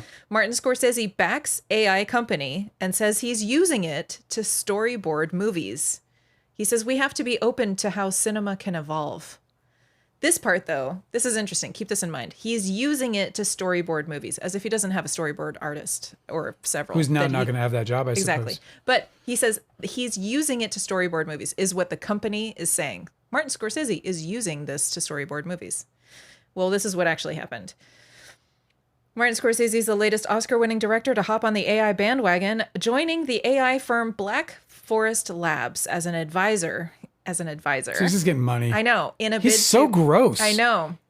In a bid to push the bounds of creativity, this is marketing, to push the bounds of creativity to create deeper and richer experiences for audiences. You're a liar. Cinema is a young medium, only around 125 years old, so we have to be open to how it can evolve, Scorsese said in a statement posted on the Black Forest Labs website. Oh, fuck. I utilized 3D with Hugo and de-aging technology for The Irishman. Now with this tool, I can share what I'm visualizing more clearly and effectively to my creative team, the production designer, the art designer, the cinematographer, for them to build on to enrich cinematic intelligence. Imagine that Christopher Nolan has more integrity in film than Martin Scorsese. Imagine that. This is from the Black Forest Labs. How can you be 83 years old and still hungry for money? How can you be so insatiable? Also, like, to just like throw your entire industry under the fucking bus. What kind bullshit. of evil Okay. does I'm trying to figure out, like, there's obviously something that happens. They hit something, right? Like, these people get to some kind of euphoric state that they're afraid to lose and that they think is all supplied to them by not a small amount of money, and by small amount I mean millions. It has to be like a huge, gigantic, right? Like something like, yeah, like something untold, like some untold amount of resources that has to stimulate you in some way, create some kind of euphoric paradise where he's afraid to lose it. Because I can't understand why somebody who's on death's door, this guy, you know, if he's got 10 years, he's lucky. If he's going to get super lucky and he's going to go on the fucking, you know, the Dick Van Dyke role of life. But I think Dick Van Dyke was A, always happy, and B, I don't think he did a lot of cocaine. And this guy did a lot of cocaine. Also, aren't black forests where the like evil cryptid entities live? Like you don't want to cross a stream in a black forest because you might never come back. Is that? It doesn't sound like an inviting place. Anyway, Black Forest Labs website says this. Black Forest Labs is pushing the frontier of visual intelligence, models that can reason in the physical and digital worlds. You know what else can fucking reason? Employees of film companies. The same foundation can support everyone from storytellers to architects, designers, and engineers, and power tools from animation to robotics. I love how they say the same foundation can support, but not with a fucking paycheck, because what they're planning on doing is using technology that keeps people from getting paid. Are you with me? I am. They say on their website, that's why we're working with Martin Scorsese, a master storyteller who cares deeply about the craft of cinema. He wants to use flux to help bring his ideas to life while keeping human taste, values, and judgment at the center. Oh, fuck you. Now he's helping us shape visual intelligence as an advisor. So he's naming him as an advisor. Yeah. He did that all for free. So here's what they did. This is all for the betterment of filmmakers and for humankind. This is all what he's doing. Martin Scorsese is doing this out of the kindness of his heart. This is something that's soul affirming for him. No. So listen. So here's what He's actually a fucking happened. insatiable asshole. He signed on. He took the money. He shows up at this event, this like press event. Okay. They're like doing this thing where they made a video that they put on their website of Martin Scorsese testing out this thing. This is all he does with it. Okay. Yeah. For his part, Martin Scorsese said in his statement that he tested out Black Forest Labs tools to help storyboard a scene on an upcoming film and claimed the AI tools helped him better express the image that he had in his head. This is all that happened. Literally, he goes there, a bunch of press is there, they got all the cameras, filming him tinker with some of their technology and being like, oh, look at that. It did a good job. Like, fucking whatever. And then he leaves and he goes home to his fucking mansion and he works on another, like, whatever other fucking dozen things he has that's more important than this. No, but what they're saying is that he uses it to storyboard now. He did it one time during a fucking, like, video shoot for their promotional campaign. They paid him for it, and that's fucking it. But now he's like a spokesperson. I told the story of Constantine, right? Constantine said to the Pope, because the Pope said, hey, if you want to unite Rome, I can get you a bunch of soldiers. All you got to do is make Rome a Catholic state. And it was a pagan state at the time. And he was like, what do I do? And so he told a big fat lie about seeing a cross in the sky and hearing a voice saying that, you know, he needs to fight for Rome under this symbol. And if he does, then he will unite Rome. And he came back with this bullshit lie story because he was able to get a whole bunch of people to do his bidding for him. And they did that bidding and Rome was united. And after Rome was united, he still pressed his coins with pagan gods. And that's what this guy is going to do. He's still going to press his coins with pagan gods. He's a fucking fraud. He's just a fraud. He's a fraud. At least Constantine did it to so-called unite Rome. He's doing it to enhance a life that is already beyond belief in terms of like a life lived. Yeah. It's beyond. He's just insatiable. His greed is insatiable. You know, the second guy who got the second highest paid guy, or probably the equally highest paid guy in a Martin Scorsese film, is Martin Scorsese. Like, this guy's taking outrageous paychecks, you know, in these otherwise little movies, when he could be taking back end and understanding how to participate. Look what's happening with this movie Obsession. This movie Obsession was made for $750,000, and it looks like it's got fucking full sales all the way to 200 million domestic. Yeah, it's really great. Hopefully there will be like a little. I talked to a friend who saw it, and he was like, this guy knows suspense. He knows how to build tension like nobody. Yeah. He was like, it's the best. It's absolutely genius. Backrooms is a huge hit too, and that kid's 20 years old, YouTuber. He was 16 when A24 got involved with it. He was 16 doing some shit on YouTube with it, and then A24 was like, let's fucking work, and they did, and they developed it for these last few years. And yes, it's their highest opening in their history, outdoing Marty Supreme. No stars. You know, no big budget, just fucking Smart filmmaking. It's like I always remember coming how back. young all the filmmakers were in the 90s. Like Darren Aronofsky, I think was like, sorry, no, it was Christopher Nolan was 29. Darren Aronofsky, I think he was 27 with his first film, but like Christopher Nolan's following he was 29. But I remember, I think it was P.T. Anderson, I think was 26. With Ardemi were fucking 23, 25. Yes. P.T. Anderson was 26, I think, when he did Hard Eight. I fucking love that movie. If you guys haven't seen it, you have to. It's so good. God, I had such an early start. Yeah. I was going to roll, baby. I know. Fuck. But I think it's really dope that it doesn't take a lot to like promote somebody from a really visionary YouTuber and give them a throwaway budget that's like under $1 million to these studios. It's like, that's nothing. And then just like, it's like, they'll turn it into like their masterpiece, you know? It just seems like such a smart move. And so I know that they're doing it with a bunch of horror movies now. And I don't know if they're just going to continue to make a bunch of horror movies because obviously they're such easy successes. But do you think that there's going to be a little bit of a like 1990s style young filmmaker does a daring thing and totally succeeds type renaissance? Because that'd be dope. Yeah, I know it's not indies we were anymore, seeing it but- right now. There's a $750,000 film out there. You know, and obviously, like, you know, yeah, like, you know, there was a guy who used to come around the live. I haven't heard from him in months, so I don't know what's happened to him. But he was, you know, trying to put together his debut. And you know, guys like him are going to be hard pressed to come across $750,000 for a movie like Obsession. But yes, I do think that there's a sort of a renaissance in the weight. You know, there's Because something. this is happening at the same time that the like $200 million budget movies are absolutely fucking tanking and they're not making their money back. Yeah. So it's like, I wonder whether Hollywood's just going to be like, okay. Maybe Jason Blum was right. Maybe we need to start making $5 million movies again and actually make a profit. Yeah. Well, I have another story. I'm for all you. I'm all paranoid because Ella Rose was here Yeah. and asked about Soleil, and then I talked about Soleil, and then I said what I said about her, and then I also said, you know, I hope you like the book, and she's gone. She hasn't said anything. So now I'm paranoid. I'm either like, oh my God, you know Soleil. Is this Nicole? Yeah. Or This is Nicole. or like you hate my book, or you think I'm a bad writer, or you just like Stop the it. story. You're spiraling. You've ruined my night. You've ruined my night, Ella. I was doing great. I was feeling confident, proud. Don't just put that on people. Now I'm all crumbling inside. Would you like to hear some good news? No. Of course not. Good news. What do you got?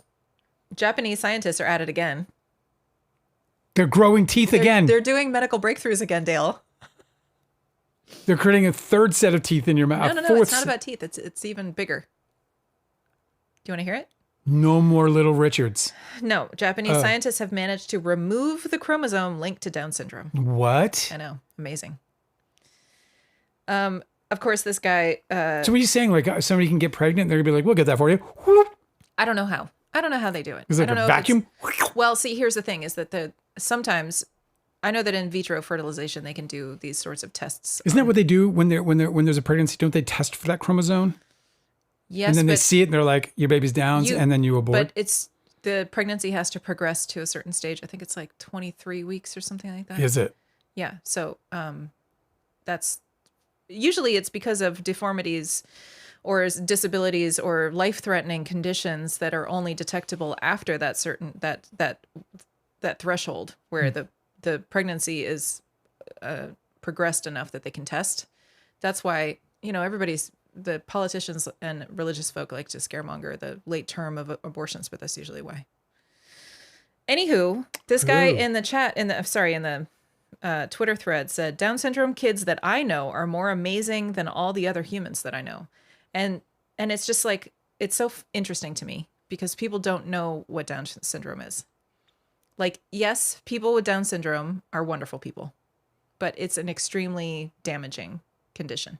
So I went and I looked because I knew that there were really bad associated conditions. Yeah, with it's Down not like syndrome. it's not a good thing. No, it's not just like an intellectual or developmental disability. Right. There are heart anomalies. Almost half of babies with Down syndrome have congenital heart disease. I'm just going to run down this list. Vision problems. This is from, what I'm reading from is from the National Institute of Child Health and Human Development. Okay. Heart anomalies, vision problems, hearing loss, infections. People with Down syndrome are much more likely to die from untreated and unmonitored infections than other people. It can cause immune system problems that make it difficult for the body to fight off infections. Can you imagine being sick all the fucking time? No. And have Down syndrome? Kind of, I can actually. Hypothyroidism. Not that latter part, obviously. Blood disorders. Hypotonia, which is poor muscle tone. Problems with the upper part of the spine. That sounds super fucking painful. Disrupted sleep patterns and sleep disorders, gum disease and dental problems, You don't need to epilepsy, digestive problems, celiac disease, mental health. Can. What I mean is that like it's fucking dope that Japanese scientists are trying to eradicate this disease. Between Australia and Japan, like they're just knocking shit out. It's crazy. That's what happens when you fund your scientists. Cancer. We talked about cancer yesterday. And, you know, there's a bunch of stories I still haven't shared, and you know, we're 3.5 years away from growing new teeth.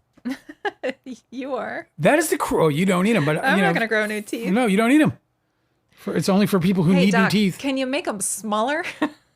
Can I get a new set, but about half the size? About half the And by the way, that should be half the price. No, I don't want to scare small children anymore. you know who Zack Snyder is. I don't. You don't know who Zack Snyder is, the director? Oh yeah, the director. Yes, I know who this is. Didn't he make the remake of the zombie movie in the mall? What was that again? Dawn of the Dead. Was that him? I don't know. Zack Snyder did. He did some superhero movies, right? Definitely did that. Yeah. He's set to remake John Carpenter's Escape from New York. Did you ever see it? No. You never saw Snake Plissken? Listen, I got to tell you, I was raised a girl, okay, and I was Your raised. excuses. I was raised with sisters for siblings, and I was also raised by like a mom, and my dad Who wasn't loves around. special effects. So it was like an all-woman household. I didn't watch Escape from New York when I was a kid. Well, it's you know, now I bet you it doesn't hold up. Like this is another movie where I'd be like, Angela, I have to show you a movie from my past because this movie shaped me. It did in many ways in terms of just my I'll watch absolute it. love for dark drama. Is But that Kurt Russell? it's Kurt Russell. Yeah, that he's sounds- Snake Plissken. I like Kurt Russell. I'll watch it. Zack Snyder, or you know Zach, as I like to call him. Yeah, he. Let's see, he's a director. What did he direct here? Sucker Punch. Yeah, he directed Watchmen. You remember that? I do remember that. I liked that movie. Rod Stewart, I Leave thought it Virginia was Alone. a good adaptation. He did. He was a music video director. My Chemical Romance. Yeah, Dawn of the Dead. Did you see the Dawn of the Dead remake Yeah, I think it was the. in 04? I didn't see the remake. I saw the original. The original was filmed in my town, so I was very interested in it. Well, the remake by Zack Snyder was fucking great. And yeah, that was his debut. He also did 300. Did you see that? Yes. This is Sparta. Did he do the fuck is that one? That one that I can't remember the name of it. Never mind. Forget it. I really like him for this movie though, because this movie, I'll bet when we watch it, it'll show me that it lacked in several areas. But I would love to see that movie again because yeah, man, it's fucking classic, man. Escape from New York. They did another one called Escape from L.A. That was terrible. We're like, no. Why would he escape from New York only to have to fucking be now escaping from L.A.? That doesn't make any sense. Everywhere he goes, he's trying to escape. Maybe the problem is him. Lee Van Cleef is in it. Who? Lee Van Cleef. If you don't remember his name, you might remember his name from a Lee Von? from a Fugees lyric. I'm more magnificent than a Lee Van Cleef. I don't know who this is. This is all you're speaking a different language to me. Lee Van Cleef is an actor. He's in Escape from New York. Harry Dean Stanton, Ernest Borgnine. Anyway, yeah, let's watch it. It's you can watch it for free on the Roku channel. We'll probably have to rent it. We don't have Roku. I got one somewhere. in a box. But I'm sure it's far too old. It's as old as Escape from New York. No, it's not. What else have I got? I got a couple more. Oh, well, so there was this, I wanted to share this with you because this is like, was more in theme with, and I kind of lost my spot, but there's all these celebrities and things coming out and so on and so forth. And, Larry Ellison bought CBS and is ostensibly destroying it, or not ostensibly, demonstrably destroying this media empire that was built over over the last century. Mm-hmm. And Paramount and so on. He's going to just destroy it all. And 60 Minutes, some people may not give a fuck about it, but it was an American institution in the same way that, is it canceled? Well, it's not canceled, but it's been gutted. I'll tell you everything in a second. But so 60 Minutes it was a national treasure, right? It was considered some of the best journalism in the world. And yeah, I mean, if you were one who chose to use CBS's 60 Minutes to get some news, you were generally going to get a really well researched, great piece of journalism. That was kind of guaranteed. If it was your cup of tea, you were going to drink well. If you were going to drink from the 60 Minutes cup, okay. Mm-hmm.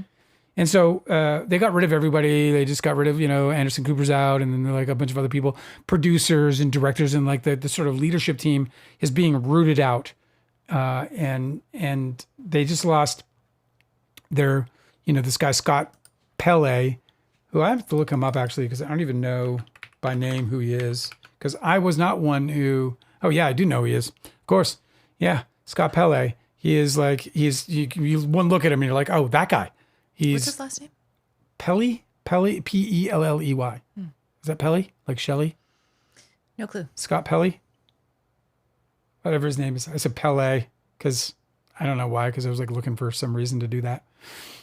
He wrote the following, and I'm going to read it to you guys because I think it's dope as fuck and it's really interesting. If you don't mind, I'll only take a minute. Yeah. This is his statement. There has never been anything in America like 60 Minutes. The Sunday tradition is the most successful program of any kind in history. For more than a decade, its innovative growth on every major online platform has extended its reach to to countless millions around the world. This spring, at the end of our 58th season, 60 Minutes grew rapidly with an unheard of 9% jump in viewers on CBS. That is pretty incredible. Yes, he's like, so they're not changing things because it's not working. 60 Minutes has been the number one program in America for decades because our beloved audience finds integrity, quality, and humanity in our stories.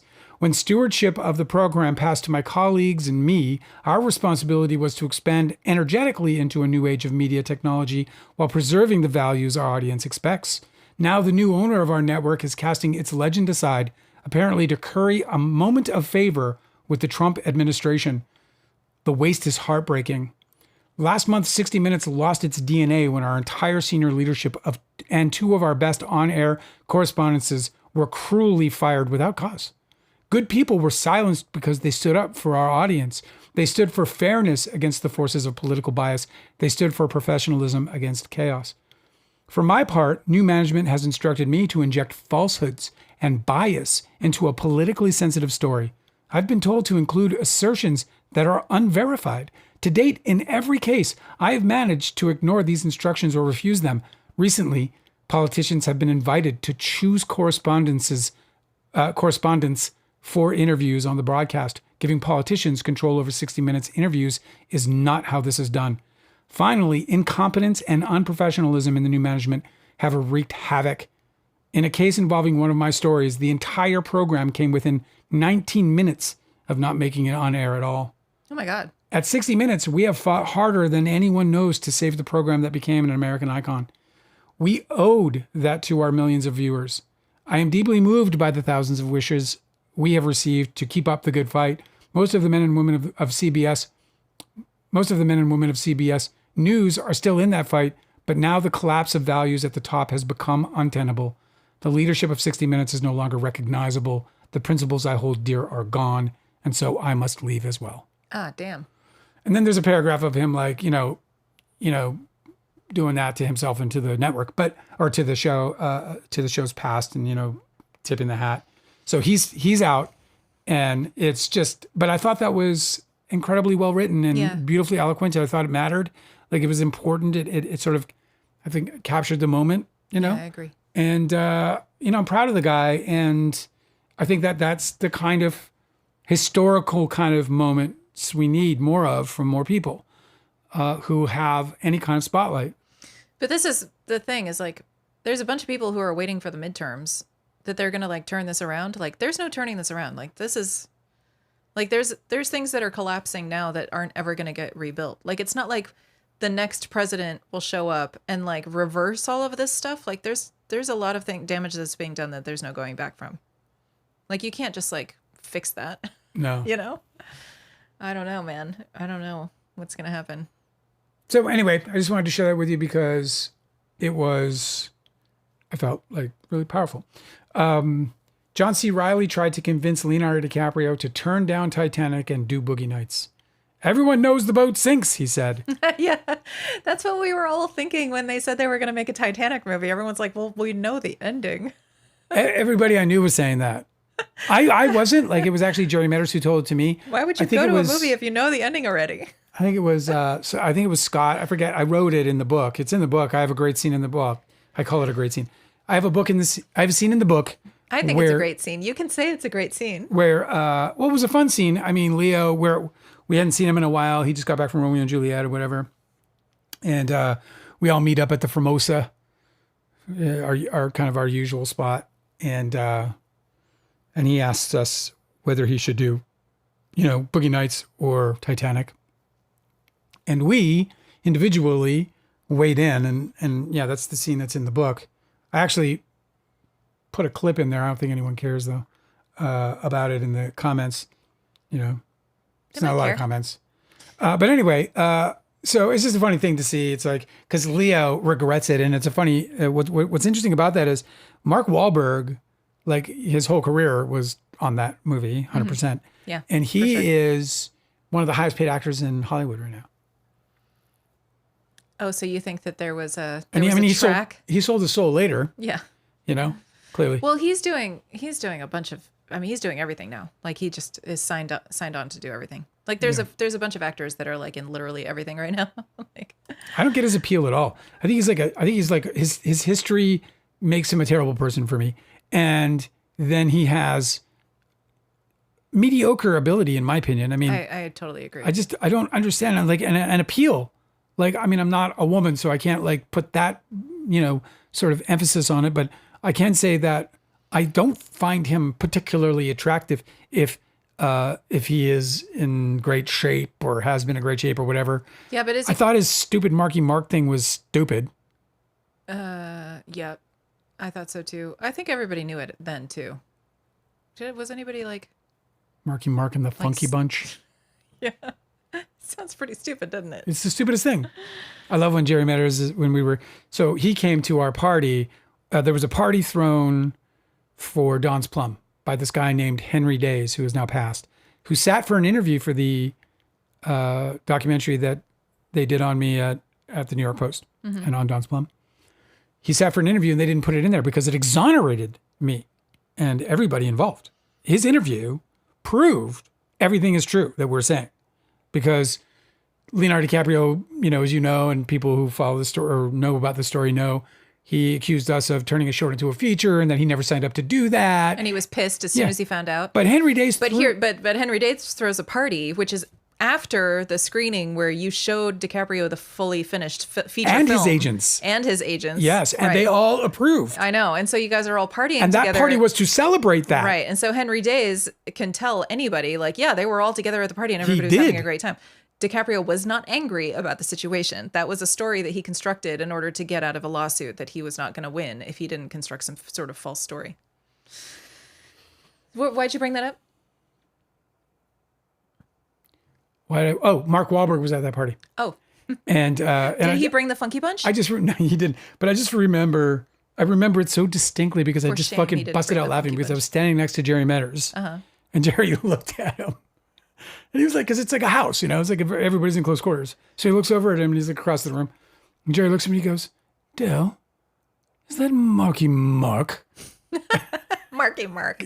Just calling him Marky So Mark. stupid. It was the stupidest thing ever. I just laughed out loud. I was like, I believe it is. Genuinely couldn't come up with a better pop name than Marky Mark. Dale, is that Marky Mark? I could never believe it. Like all these years, I've just been like, why not come up with a better name? Why not be like, I don't know, Mark? I don't fucking know. Marky Mark is so stupid.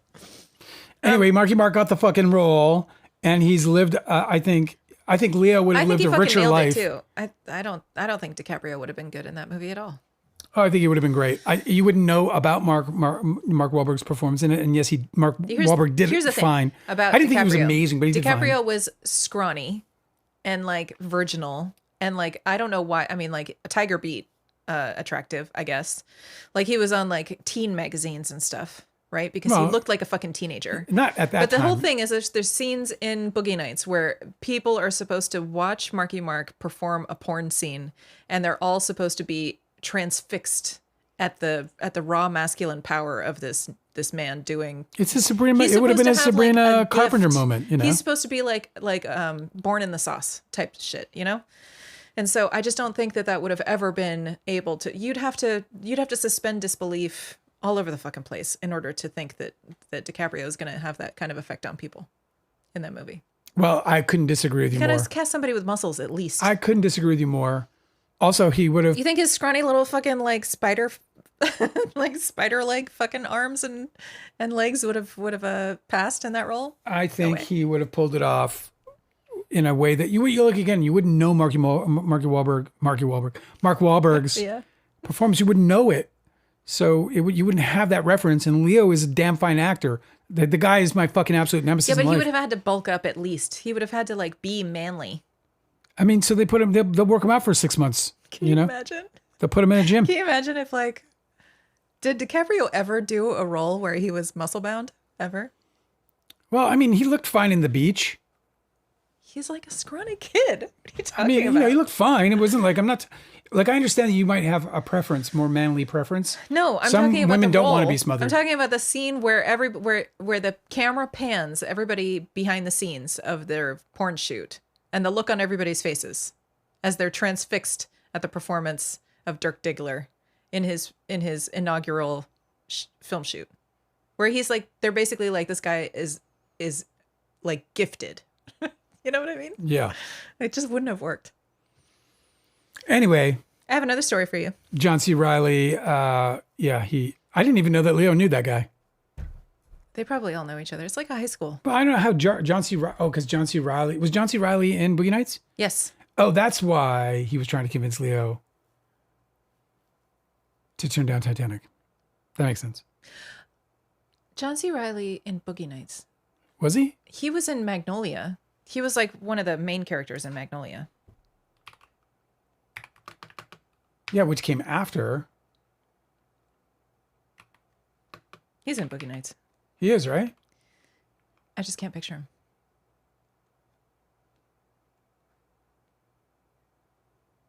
I want to watch that movie again, like immediately. Which one?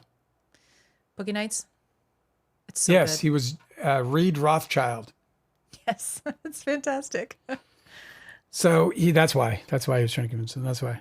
Oh yeah, the whole like second half of the movie is him and Dirk Diggler getting too high together and getting into trouble. Yeah, I haven't literally seen it since whenever it was released. Oh my god, do you want to watch it tonight? I love that movie so much. I don't. That's why you're shitting on it all the time. You're not even familiar. I don't shit on it. You don't think that Mark Wahlberg did a good job in that movie, and I think I didn't that's say just that. Because you're putting words in my mouth. That's not what I said. I just didn't think he was all that great. I just don't think he was like everyone's like, oh my God, he was amazing. And I just don't think he was amazing. I thought he was fine. I think that what happened was that Paul Thomas Anderson did a really great job with him is what I think. Because I've seen enough of Mark Wahlberg to know that I don't find his work particularly compelling. It's not like, I don't think he's like a terrible actor. I just don't think he's all that good. I don't think he's like all like this. I don't think he's like a premier actor in any way. Yeah, I don't think so either. A perennial talent. I think he's just. But I thought he fucking nailed that role. So we can agree to disagree about that. Average boss. Well, again, like the my argument isn't to disagree with you. My argument is to say that I think Paul Thomas Anderson could have gotten that kind of a performance or a performance equal to that value of artful value from DiCaprio or anybody else that he chose to to play the role. Yeah, that's right. Because I don't think he's going to make an unconfident decision in that situation. So, can I tell you another story? no. Come on. Okay, fine. So day after day, we are getting little trickles from New York City about how awesome that fucking socialist mayor is doing. Yeah, I know. Let it, He's everyone's all like, murders are down. Yeah, they're that's the what I was about to tell you. lowest in the history of New York. New analysis reveals that New York City had its safest January on record. Ever. Homicides plunged 60% and shooting incidents dropped by 20%. And this guy, I screenshotted this because this guy's he said it so perfectly. Literally every socialist tries to tell you that we don't feel like killing each other if our basic needs are met. It's so easy. It's such an easy thing to figure out. This other person showed up and said, poverty is and continues to be the strongest correlation with criminality. People who are having their needs met and are invested in their communities are significantly less likely to commit any crime. It's just like, I don't understand why anybody is convinced otherwise. What are we doing? We have the solutions. We just need to implement them. Right now in our town, there is we have a member of the Democratic Socialists of America running for mayor, and he just won the Democratic ticket in the primary. So we'll see what happens, whether we get a Republican mayor or a socialist mayor.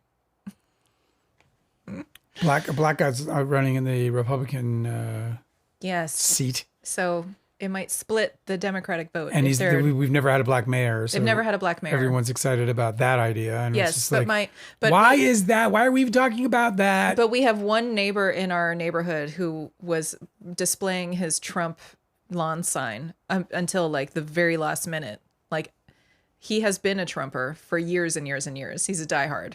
And he has that guy, the black mayor candidate, on his lawn.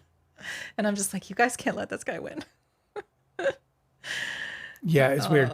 We'll see what happens. It's only a 4-year term, so hopefully he can't fuck it up as much as Donald Trump is doing in 4 years.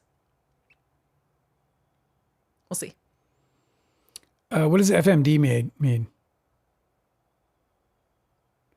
Because Jane is like, not Martin Scorsese.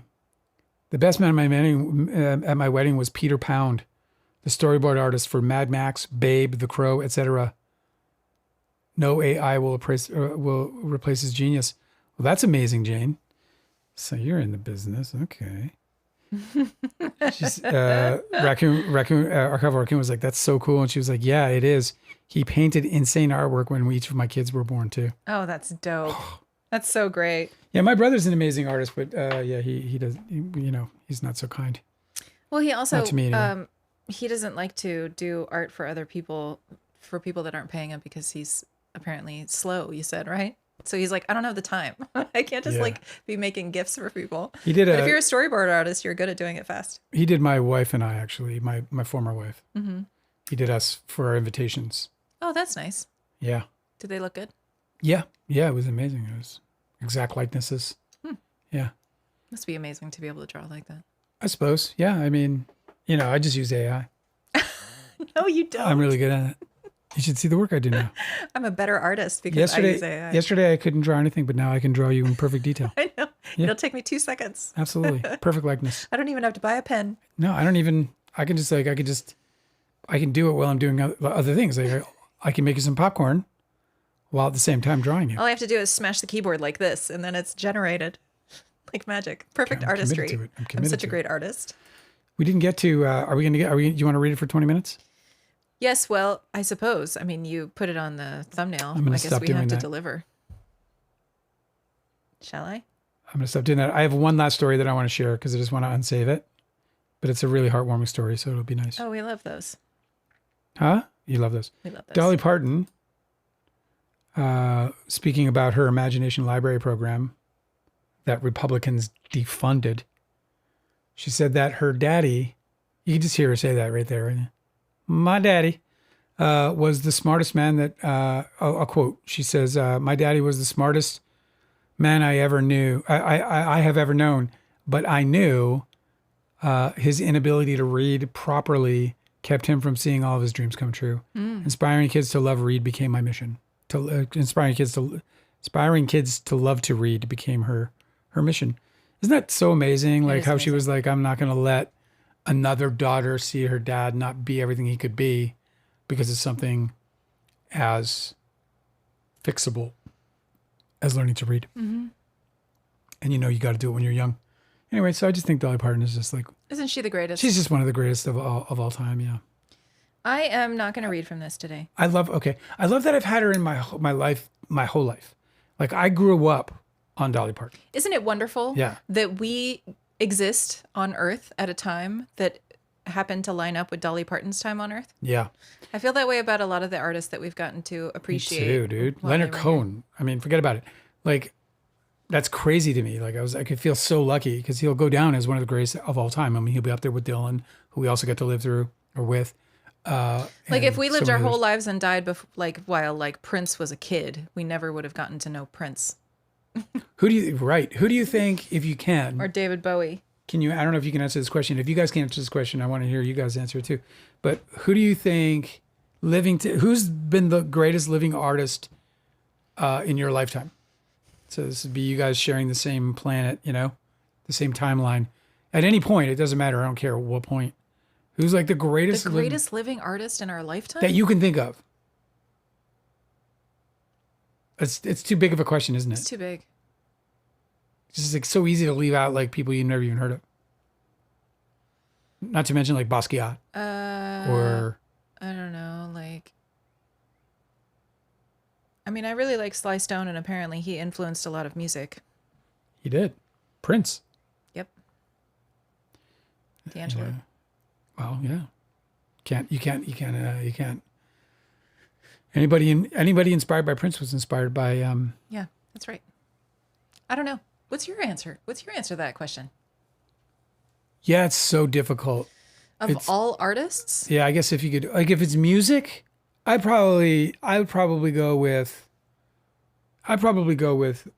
Leonard Cohen as being like the greatest. But he's just a poet that decided to play music, right? Yeah, but it was so extraordinary. Like, it's just too extraordinary. For me, it's just too extraordinary. Like, every time I listen to it, I feel like it just is on such another level. The greatest of all time. Yeah, I think he's like definitely in the conversation as the greatest of all time. It's not like, I mean, I think you're factoring entertainment, and I don't factor in entertainment in that question.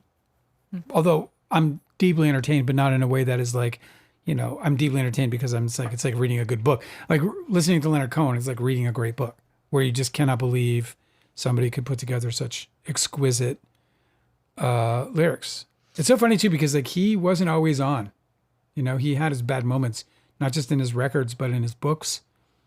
And it kind of, to me, kind of reemphasized his genius, because there was a gateway open for this guy, and he just kept putting albums. His last record is just fucking off the chain amazing. Like, it's just wild. And it's like, not like, somebody put out a record recently, which just sounds like a farewell. Some like old performer, I can't remember. Maybe it was Paul McCartney. But somebody like just put out a record, which is basically like, I'll be seeing you when I see you, Yeah, I think it's like, Paul McCartney. Yeah. Like a tip of the hat. Yeah. And, Leonard Cohen put out, You Want It Darker, Yeah. Somebody was talking about the incredible artistry of Janet Jackson. Oh, it was Amy Poehler was on her podcast, and then she was talking about how incredible Janet Jackson was, and how she like basically like birthed an entire generation of dancers, because her whole vibe and her music and her dancing was just so incredible. Yeah. Hard to argue. There was Paula Abdul in that one as well. And I was thinking about Michael Jackson just being like the most unique celebrity of the entire history of celebrity. Like, Michael Jackson had everything. He had incredible scandal.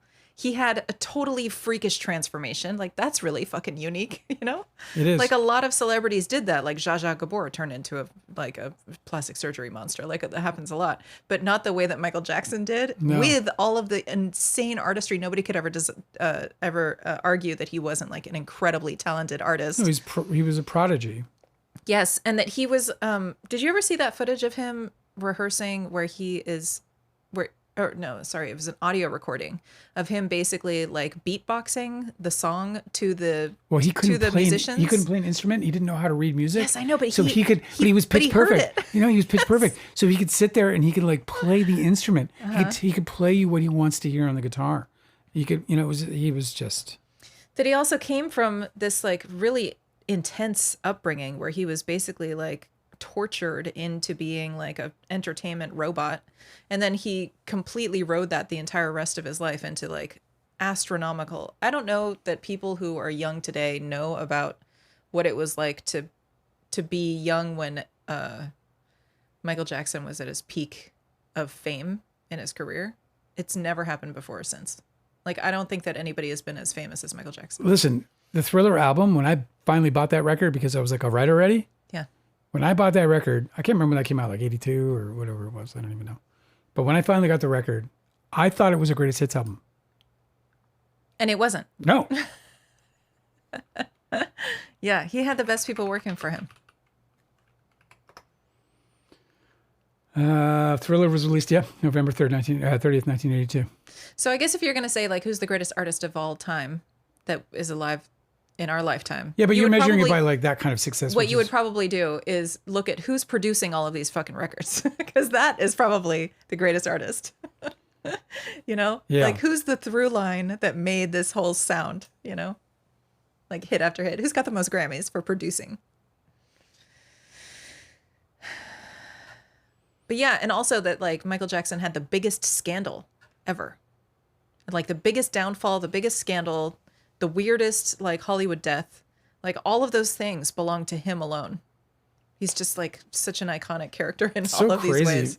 Jane's like, Prince, hands down. And it's like a totally legit argument. Yes. Like, Prince, hands down, is a legit argument. He was the most prolific, most visionary artist. Yeah, I think clearly the most prolific. I think he wrote like over 2,000 songs or something. Yeah, we haven't even heard them. He was just like writing songs, just day in, day out, just writing.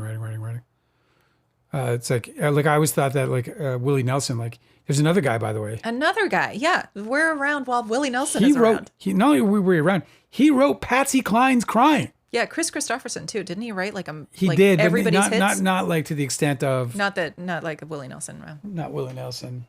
And that's just like fucking people where you can just like riff about. He's out there right now. Call him. We're not even talking about Paul McCartney. We're not even talking about fucking, the synergy of some of the bands. The reason why we're not is because Paul McCartney was part of the Beatles when he was really great. And I don't really care for his solo stuff. So to me, he's not like the greatest. I mean, he was the greatest in the Beatles. And sure, the music he wrote for the Beatles was the most incredible. But it's not the same since that There's band. so many, though. Like there's, the fucking... There's, what do you call it? Pink Floyd. Yeah. David Gilmour is still out there. Hanging out. Being cool. We really did. We've had the best run. I mean, when I think about like the last 25 years, right? Since 2000. And then I think about the previous 25 years, which I can't really go back that far because that would be 75 and I was only 5. But if you go back, the 25 years prior, and you look at, those 70s and it's just unbelievable. The genius that has been bestowed to this earth in the last 50 years is just staggering in every possible way. And there's some of it here now. I was just listening to Taylor Swift earlier today. She's really, truly a magnificent writer. I mean, really, she's so special. But they're sort of more anomalous now than they were, back then. It was just like, it felt like, like you could see the opening band could be as genius as the fucking headlining band in any given moment. Like Jimi Hendrix opened up for the band. Like that happened. My mom went to a concert of her like high school boyfriend's band. He played, I think he was like the singer of Strawberry Alarm Clock. Do you remember that? Never. You brought this up before. It's like a fucking 60s band. But anyway, the doors opened for them. Open for us, yeah. Yeah. Well, that's what happens when you're starting out. It doesn't matter where you end up. It's where you start. And everybody starts at the bottom. So fucking wild. Well, since we're not going to read from the Papal Papers, we really should. I don't know why we're not. We had all these people say they want to. we really should. And here's the thing: is that the each chapter is really long, and we started. You wanted to just start with 20 minutes, and I just felt like the vibe. I was just having a nice time hanging out with you, and just switching gears didn't seem like it would make sense. And here we are, 10 minutes remaining. No, I'm not disagreeing. I'm just saying that you got to fix your. I got to do better. I think the lives growth problems is all my fault because I don't know how to. This show we talk for 2 hours on the show. We never cover one topic or even the two topics that we cover. Occasionally, when we were obviously in the depths of, Baldoni Lively that we were reading, we would start and end the whole show. But most of the time we talk about 50 different things. 30. No, I mean it's not that many, but we definitely cover a lot of different ground. And like for example, I have this really cool thing to tell you about mushrooms. Tell me about mushrooms. Case report. This is published in Case report in psychedelics. So somebody got arrested? co.uk. Case report: transient return of speech and continence in advanced dementia patient after 5 grams of psilocybin mushroom. Get mushrooms in the old folks' homes. A Japanese American octogenarian with a decade of Alzheimer's disease, largely silent for 5 years. Oh my God. Regained speech, continence, and mobility for several weeks after taking 5 grams of psilocybin. For 5 years, she had spoken mostly... 5 grams at once? Yeah, a 5-gram dose. Did that She got super high, bro. She went hero dose. And hero dose. Her speech was like, but what she said when she recovered her speech, she was like, oh, fuck. Dude. Whoa. I did mention. Are you guys seeing this? Was what she said. For 5 years, she had spoken mostly in single syllables. She was incontinent, needed help to walk, dressed in flat silence, and rarely held a gaze. Her family, by the time of the case report from Associação had long since accepted that the woman they remembered was no longer reachable. Oh my God. Then she took 5 grams of a dried enigma strain of mushrooms by mouth. The acute phase was hard. Her autonomic system flared. Clinicians suspected hyperthermia. She sweated profusely, and she fell into a prolonged sleep-like state that resembled deep unconsciousness more than a typical psychedelic experience. For most of the day, nothing about the picture suggested improvement. 19 hours after the dose, she began to speak, not in fragments, but in autobiographical sentences, recalling things about her own life that nobody around her had heard her articulate for years. Over the following days and weeks, the changes broadened. She regained urinary continence. She walked with less support. She dressed herself. She made eye contact, responded emotionally to the people around her, remembered who had visited her and what had been said, and held conversations rather than tolerating them. I'm sorry, she was fucking cured? The authors are careful about what this is and isn't. They are not claiming that psilocybin reversed her Alzheimer's disease. The improvements were transient.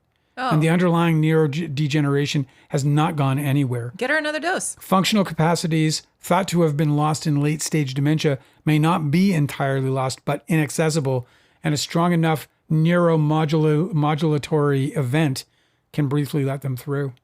Advanced Alzheimer's is typically you understood. You have to wake up your old folk who's been in dementia for years and just be like what is the I need to have a real conversation, so you're going on a trip. You're going on a trip. No, I know. You're like, what is the fucking passcode? You have to remember how to get in the safe. Right. You know what? We got to trip mom again. I forgot the fucking password. Advanced Alzheimer's is typically understood to treat the silence and dependency of the late stage as the direct readout of dead tissue. If a single dose can restore speech and continence for weeks, some of what looks like irreversible decline might be a network problem rather than a tissue problem, at least in some patients. Psilocybin is already known to shake loose entrenched patterns of brain activity in depression and to trigger plasticity-related mechanisms in animal models. Whether any of that can be harnessed safely in an 80-year-old with advanced dementia is a separate question, and the acute autonomic effects of this case are a serious flag. But one woman, after a decade of decline, spoke about her own life again, and that is in fact worth sitting with. Oh yeah, for sure. What a great article, huh? Yeah, incredible. I couldn't fucking believe it. It blew my mind. Well, it's just But I also could believe there's it. just so many treatments they're not trying because it's been like vilified. Because fucking big pharma is like, no. We got this pill. It does that.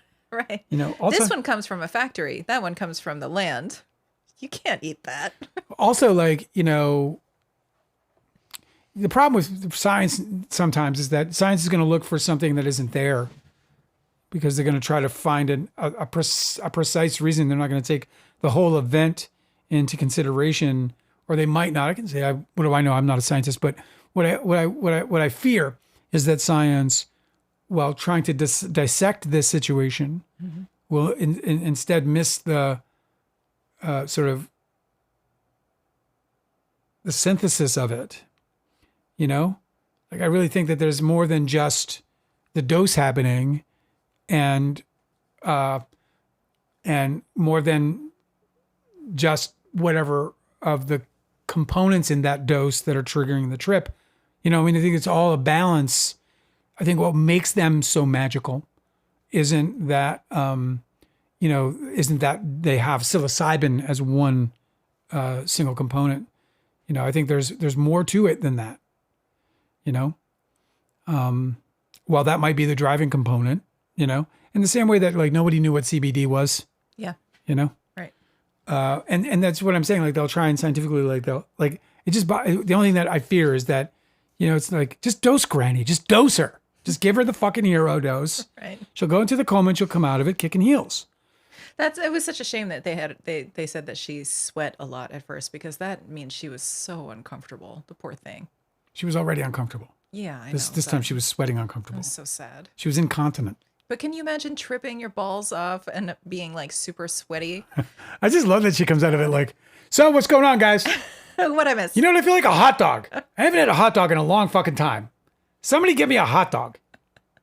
I think that's what she said. She's probably like grapefruit with sweet and low. Incredible story. Sadly, it probably means nothing. It just means. What do you mean? Well, because it gives us this sort of It's huge. this sort of scientific problem. It doesn't really advance anything for anyone because Yeah, like you can't tell this story to Paul Stamets, the guy who's been like running a laboratory curing cancer with mushrooms, and be like, "Hey, did you hear the news?" They'll be like, "Yeah, we know." You know. I will say this, that I was raised in a horrendous house. I went through horrendous things. Yeah. And I believe, and I did a lot of acid through it. And I believe that I got out of all of that not becoming a serial killer That it healed you.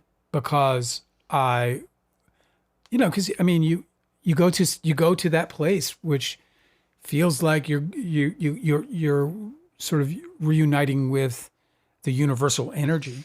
Yes, this is true, The super subconscious. But the mushrooms specifically have the ability somehow. I'm not sure how it works, but they have the ability to repair your brain. Yes. Like there's something nutritionally that happens, Yep. and I don't think that happens with LSD or any of these other like cactus hallucinogens. That was the name of my character when I was. Cactus hallucinogens. No, not the name of my character. That was the name of this.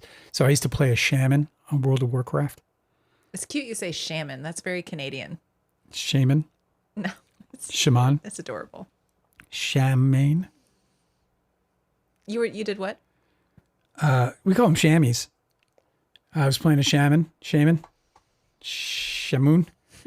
And this is my favorite character to play. I like the hybrid character, you know? Uh-huh. It's interesting because like I got this multivalent fifth house in my astrology. Uh-huh. And creatively, I like duality for sure, you know? And, but I was a shaman in this really big guild. We had like hundreds and hundreds of members. And the guy who was kind of the leading shaman, his name was Cactus. Cactus. His name was Cactus. He would be named Cactus. Yeah. Yeah. It's a good name, right? Yes. I think I made a little song about him. I was like, his name is Cactus. He's a super chamois. He's a super chamois. Cactus. It was Gotta like do jazz hands. it was very. I did them actually. It was very popular. You in need the like guild. a dance that goes with it that is very like extremely aggressively Bob Fosse. Where like your wrists do weird shit. Yeah, right.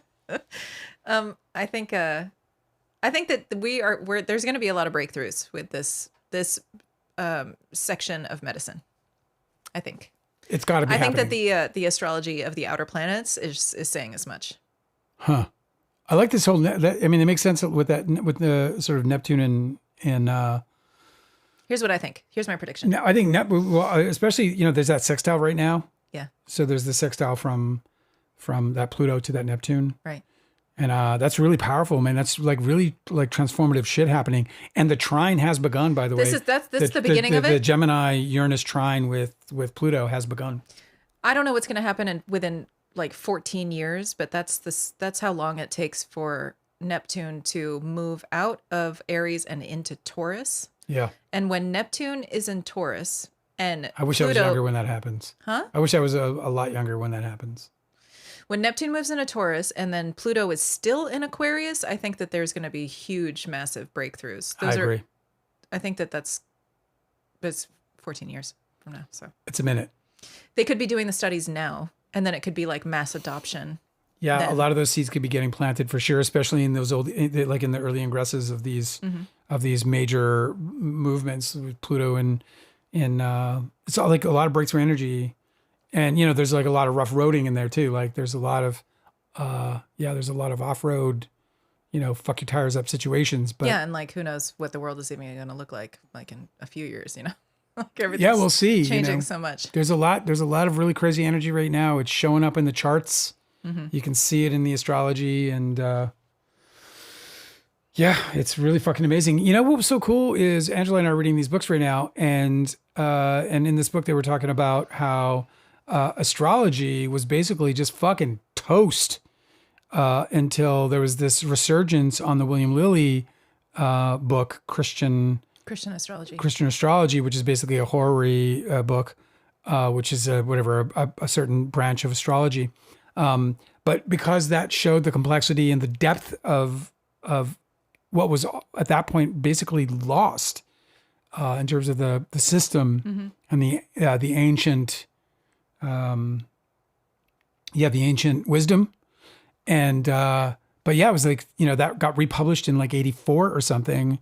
And that was when astrology began to reclaim that's itself. Another thing that's happening in our lifetimes that didn't happen for several lifetimes before. No, centuries and centuries. Yeah, we wouldn't have had, if we were born, let's see. Well, I wouldn't say centuries and centuries because obviously the medieval, but from about 18th century, from the 18th century to the 20th century. So there was 2 centuries where astrology kind of just got burnt to the ground by the religious sects, and right? most people just didn't. All these religions were like, get rid of this shit. Most people no longer knew it existed. And now here it is, like I think going on it's about to go on probably its biggest run in its history as a system. Oh yeah, for sure. I mean, there was once a time when it was prevalent, but it was still prevalent regionally. It still had a certain confinement to it that I think this is going to be so global. Yeah, I want to help create that, I love astrology so much, and I just love being a part of astrology in general.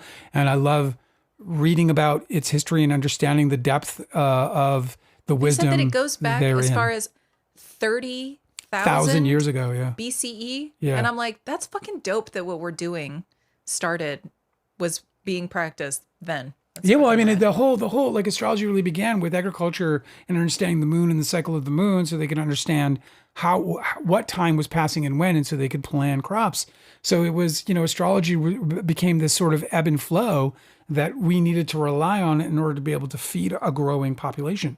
And so it became a life force. Astrology became a life force, and then it was snuffed out by science and religion. Those two. And the weirdest thing is that it was astrology gave birth to so much science. And that's what's like so and religion. And religion certainly, but and philosophy, but it also gave birth to it was there before astronomy. Right. Astronomy was born out of astrology. It was the observation of the movement of the planets by astrologers that led to the science of astronomy. Anyway, you can go on and on and on. It's just incredible, and being a part of that resurgence and seeing these configurations, this Pluto and Aquarius, this Neptune in Aries and this configuration of Uranus in Gemini, I just think is this like is a big part of what I think is the future for astrology. That's all I have to say about it.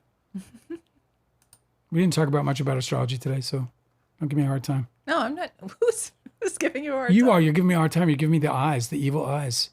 Dale, have you ever checked It's out not my fault that my eyes are evil, Ethel okay? Cain? They're just built like that. I'll check out Ethel Cain. Can you write that down for me? We saw her set on at Coachella. Was it good? I mean, certainly a lot of people, she was like one of the headliners, you know? Was she the Israeli? No, that was a different band. But we didn't continue watching her because we didn't really like her very much. I want to check out, well, I'll check out some of her studio stuff. I'm not going to hold her down to, what's her name again? Alea? Oh, Aaliyah. Aaliyah. Yeah. She was a big deal. Yeah. Gone too soon. That whole story, man. Jimmy Eat World. I love them. You're not going to put them on the, I mean, you can put them wherever you want. They're your band. The greatest of all time. But I can't put them on the greatest of all time. Not when when like there's a Pink Floyd or there's because there's just people who just like redefined everything. Yeah. They kind of just took everything and went, what if it was this? Yeah, or like Beach Boys, Brian Wilson. That was another one. Everybody's influenced by him. Impossible. Every fucking person who makes music is influenced by him. Yeah, and then forget about Chuck Berry. Yeah, like right. for Chuck real. Fucking Berry, Chuck right? fucking Berry. He was alive during our lifetime. That's crazy, man. I fucking cut Don's Plum in that dude's house. Yeah, Little Richard too. Like he was really all those guys, man. Jerry Lee Lewis, all those fucking it was another weird bunch, but they did a lot of groundbreaking stuff. Guys, it was great hanging out with you. Sorry we didn't read the Papal stuff, the Papal Papers. Oh my God, fucking Junk Farm is here and I didn't even say hello. What's up, Junk Farm? I'm falling asleep and not staying around, but wanted to say hi to everyone. Oh. Well, what's up, Junk Farm, man? I hope life is good on the island, bro. She's green. She's the greenest thing I ever saw. I hope she brings you lots of fucking, I hope all that growth manifests in your life, man. All that growth all around you. I hope it manifests in your life. And I feel the same way about all of you. I hope everything you've ever dreamed of is coming true by the minute and by the second. That's very cute. What else we got? Janet Jackson's my favorite. I was a Janet fan more than Michael. Said Delicate. Did you see that? Mm-hmm. Just gonna finish off this comments real quick. Yeah. All right then. Martin Scorsese. Oh yeah, right. All right, you guys. Well, you're a lovely bunch of people. We'll be back on Friday.